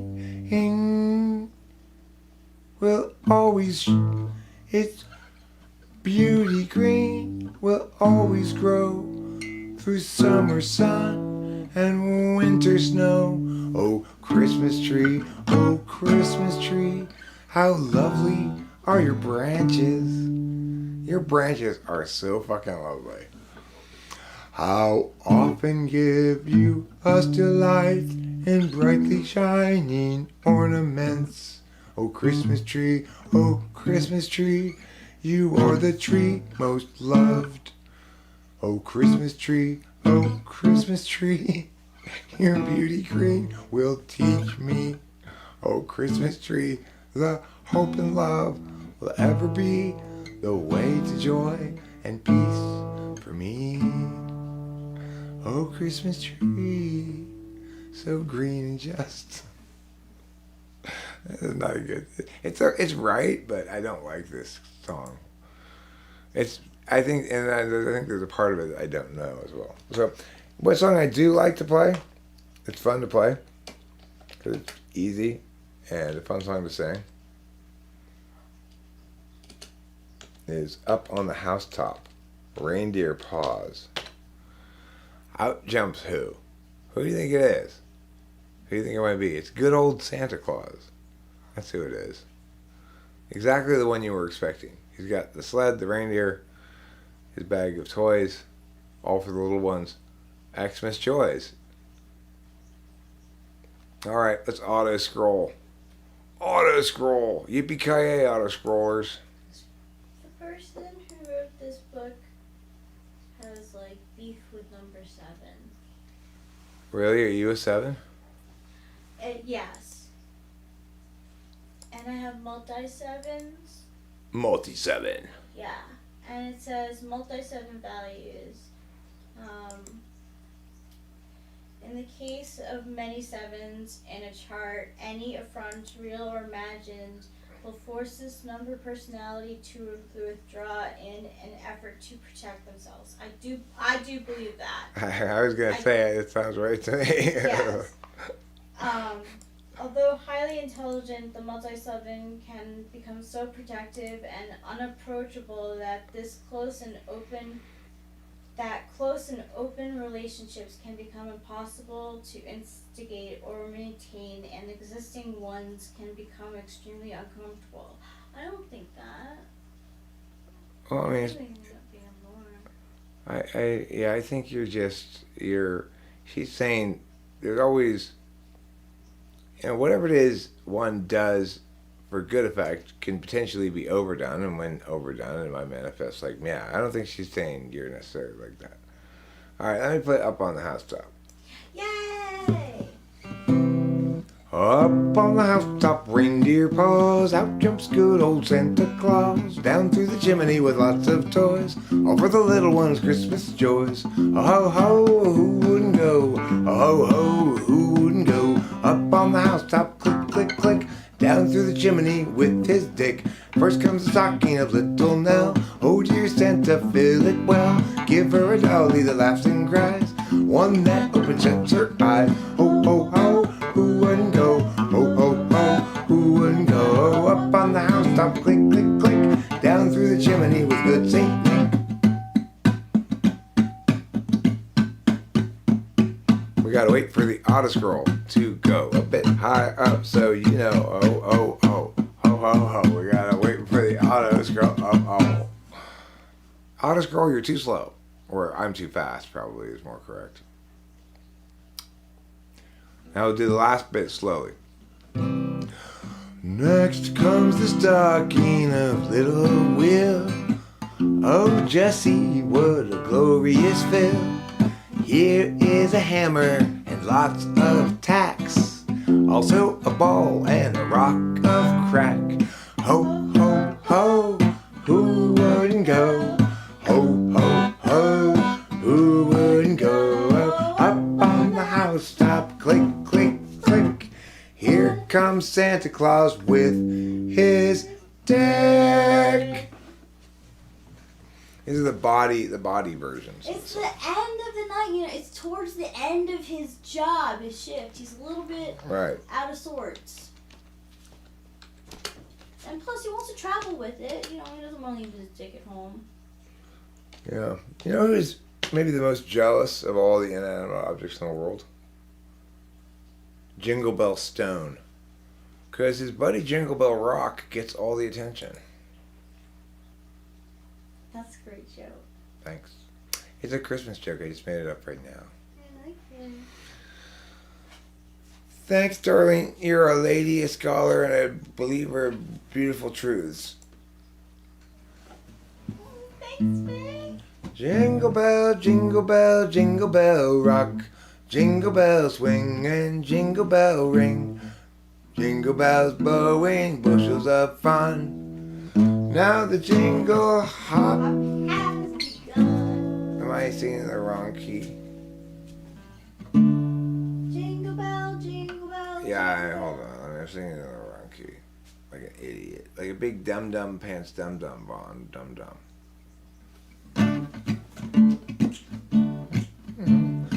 Jingle bell, jingle bell rock. Jingle bell swing and jingle bell ring. Snowing and blowing up bushels of fun. Now the jingle hop has begun. Jingle bell, jingle bell, jingle bell rock. Jingle bells chime in jingle bell time. Dancing and prancing to Jingle Bell Square. In the frosty air. Oh, what a bright time. It's the right time to rock the night away. It's a bell time. It's a swell time to go gliding in a one-horse sleigh. Jingle bell, yeah, your feet jingle around the clock. A mix and mingle and the jingling beat. That's the Jingle Bell Rock. Jingle bell, jingle bell, jingle bell rock. The jingle bells chime in jingle bell time. Singing and prancing and dancing the fair. In the frosty air. Oh, what a right time. It's the right time to rock the night away. Jingle bell time is a swell time to go gliding in a one-horse sleigh. A giddy up, jangle horse, pick up your feet. A jangle around the clock. A mix and mingle in the jingling heat. That's the jingle bell. That's the jingle bell. That's the Jingle Bell Rock. That went pretty well. Yeah, that was fun. For a bit of a challenging song, actually. Yeah, it is pretty But yeah, it was fun. challenging. I like playing Christmas songs when I can, when they're not that challenging, or they come off pretty good. Like Christmas songs are cool because it's like you've been singing them your whole life, you know. Yeah. Takes me back to when I was in choir and chorus in school. There we go. Now, this is a song that I've had people tell me before. I believe maybe even Rachel. It's a Christmas song that they don't like. But this is a Christmas song that I do like. No, but like, I can't say that I didn't like it. I just used to make fun of it as a kid because it was like, Because the town was so little. I felt it was so serious. Oh, it was too. It's the Pearl Jam of Christmas songs. That's fair. That's totally fair. Okay, here we go.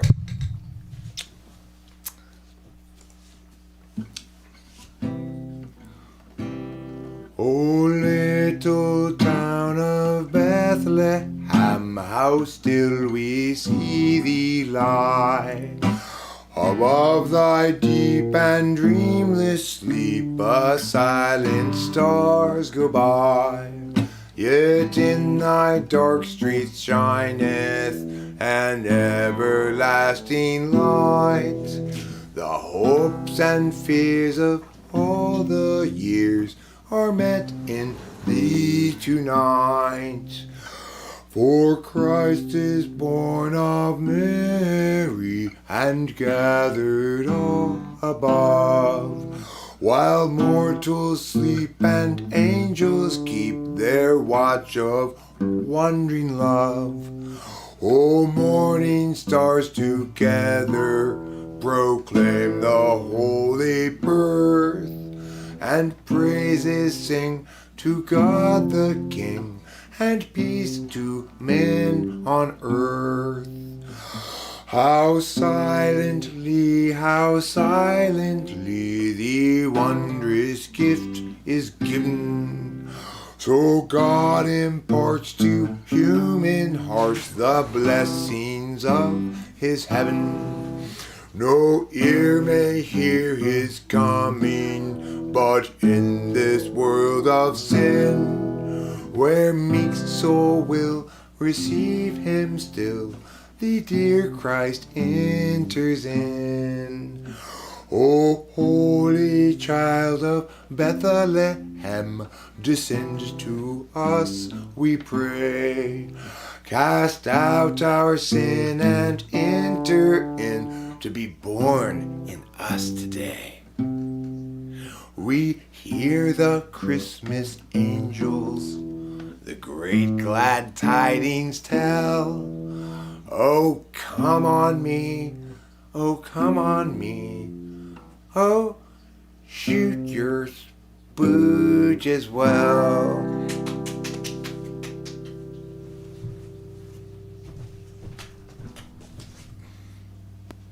Thank you, darling.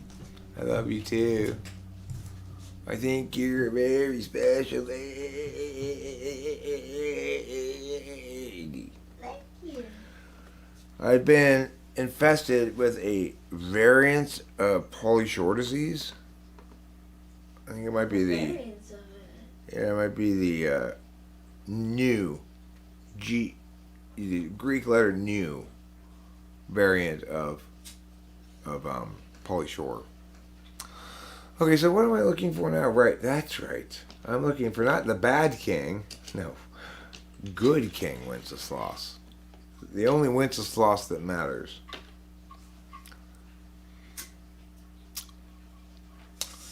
Good King Wenceslas came by the other day and said, "Here, have some free stuff. Aren't I a good king?" I'm like, I don't know, where'd you get it from, you know? He said, "Shh, hush, little angel. Please don't call me little angel," I said. "Shh," he repeated, placing his finger against my lips. "Hey, that's a little forward, good King Wenceslas." Good King Wenceslas looked out on the feast of Stephen, when the snow lay round about, deep and crisp and even, brightly shone the moon that night, though the frost was cruel. When a poor man came in sight, gathering winter fuel. Oh, hither, page, and stand by me, if thou knowest telling yonder peasant who is he, where and what his dwelling. Sire, he lives a goodly kent underneath the mountain, right against the forest fence, by St. Agnes' fountain. Bring me flesh and bring me wine, bring me pine logs hither, thou and I will see him dine, when we bear them thither. Page and monarch forth they went together, through the rude wind's wild lament, and the bitter weather. Really? He lived underneath the mountain? That must have been so heavy on top of his chest at night. Sire, the night is darker now, and the wind blows stronger. Fails my heart, I know not how, I can go no longer. Mark my footsteps, my good page, tread thou in them boldly. Thou shalt find the winter's rage, freeze thy blood less coldly. Here in his master's steps he trod, where the snow lay dented. Heat was in the very sod which the saint had printed. Therefore Christian men be sure, wealth or rank possessing, you now will bless the poor, shall yourselves find blessing. That's not in a good key for me to sing. I should have transposed it. Shoulda, coulda, woulda, but didn't.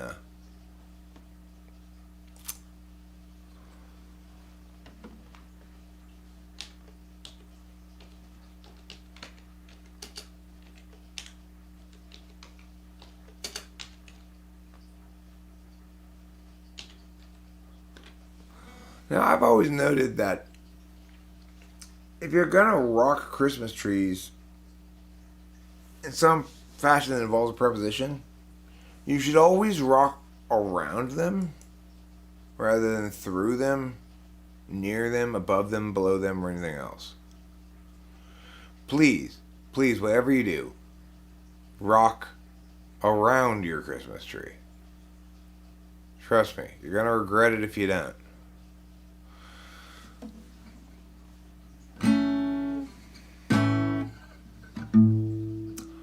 Rocking around the Christmas tree at the Christmas party hop.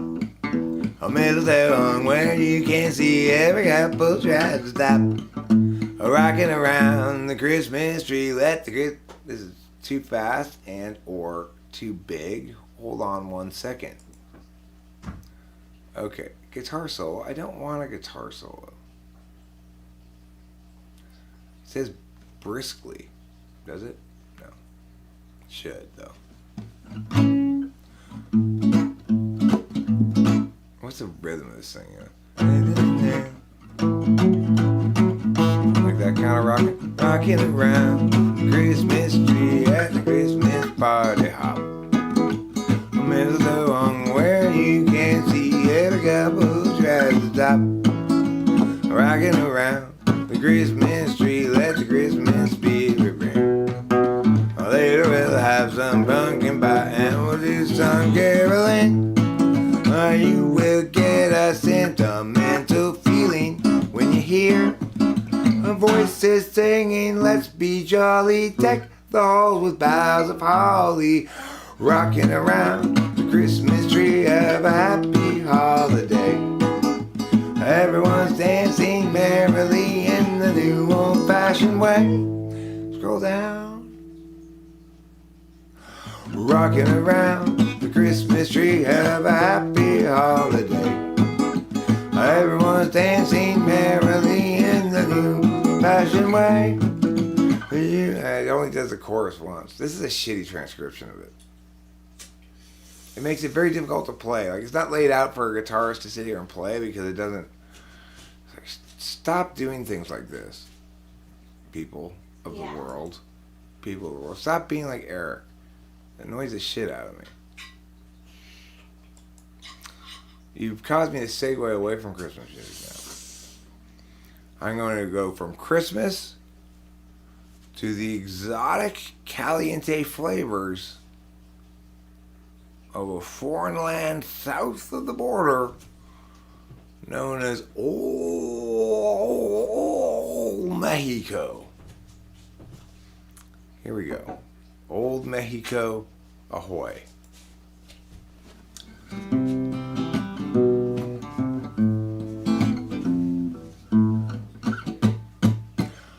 I had a match, she had... I had a match. Wait, that's not the beginning of it. Oh, it is the beginning of it, right.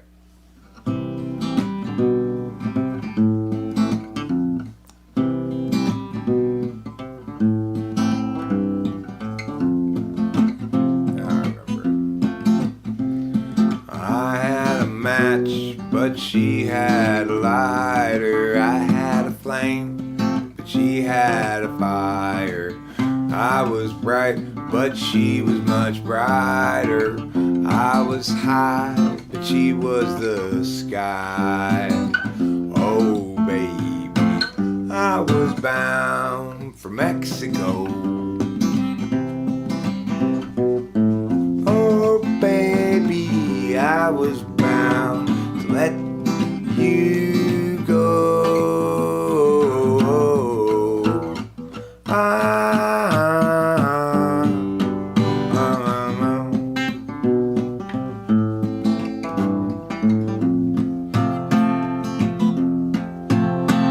I don't know much about Cinco de Mayo. I'm never sure what it's all about. You say you want me and you don't believe me. I say you want me, but I got my doubts. Oh, baby, I was bound for Mexico. Oh, baby, I was bound to let you go.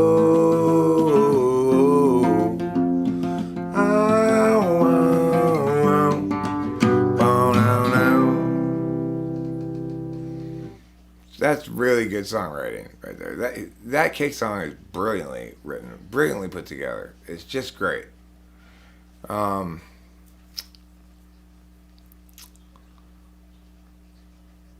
was I gonna play next? What's that song called? Ghost meeting me, remember? I don't remember. I think I'm done. I'm tired. I'm young, dumb, and full of gum. Where would we have a highlighter? I would highlight over there, and over there as potential areas to look. Sorry, I kind of played shitty today, actually. I actually played shitty. You were good. I was entertained. Thank you, darling. I wasn't really fishing for a compliment or anything. I can tell how, like, when I'm feeling more thirsty, less thirsty, or whatever, kind of, like, needy. I don't know. I could probably use some non-coffee beverage. Ooh.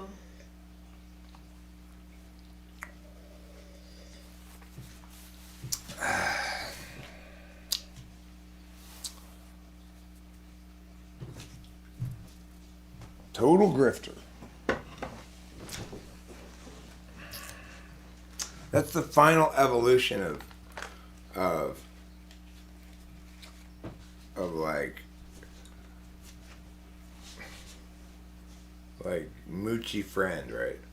When you get to the full evolution of Moochie friend is total grifter. That's the Pokemon evolution architecture. Okay, so anyway, that's it for this live stream. Bye, guys. Thanks so much for being here. Don't forget to eat plenty of cheese. She's right, and remember, you can still watch the live stream. It just won't be alive anymore. So have to go back and watch it when. Of course, since it's alive at some point, that means that once it's no longer alive, it has to be dead. It can't be non-living. So you're going to have to hang out with the corpse of this live stream if you wish to continue to experience it. Goodbye, good night, good luck, good morrow, good ducks, and good sorrow. Adieu.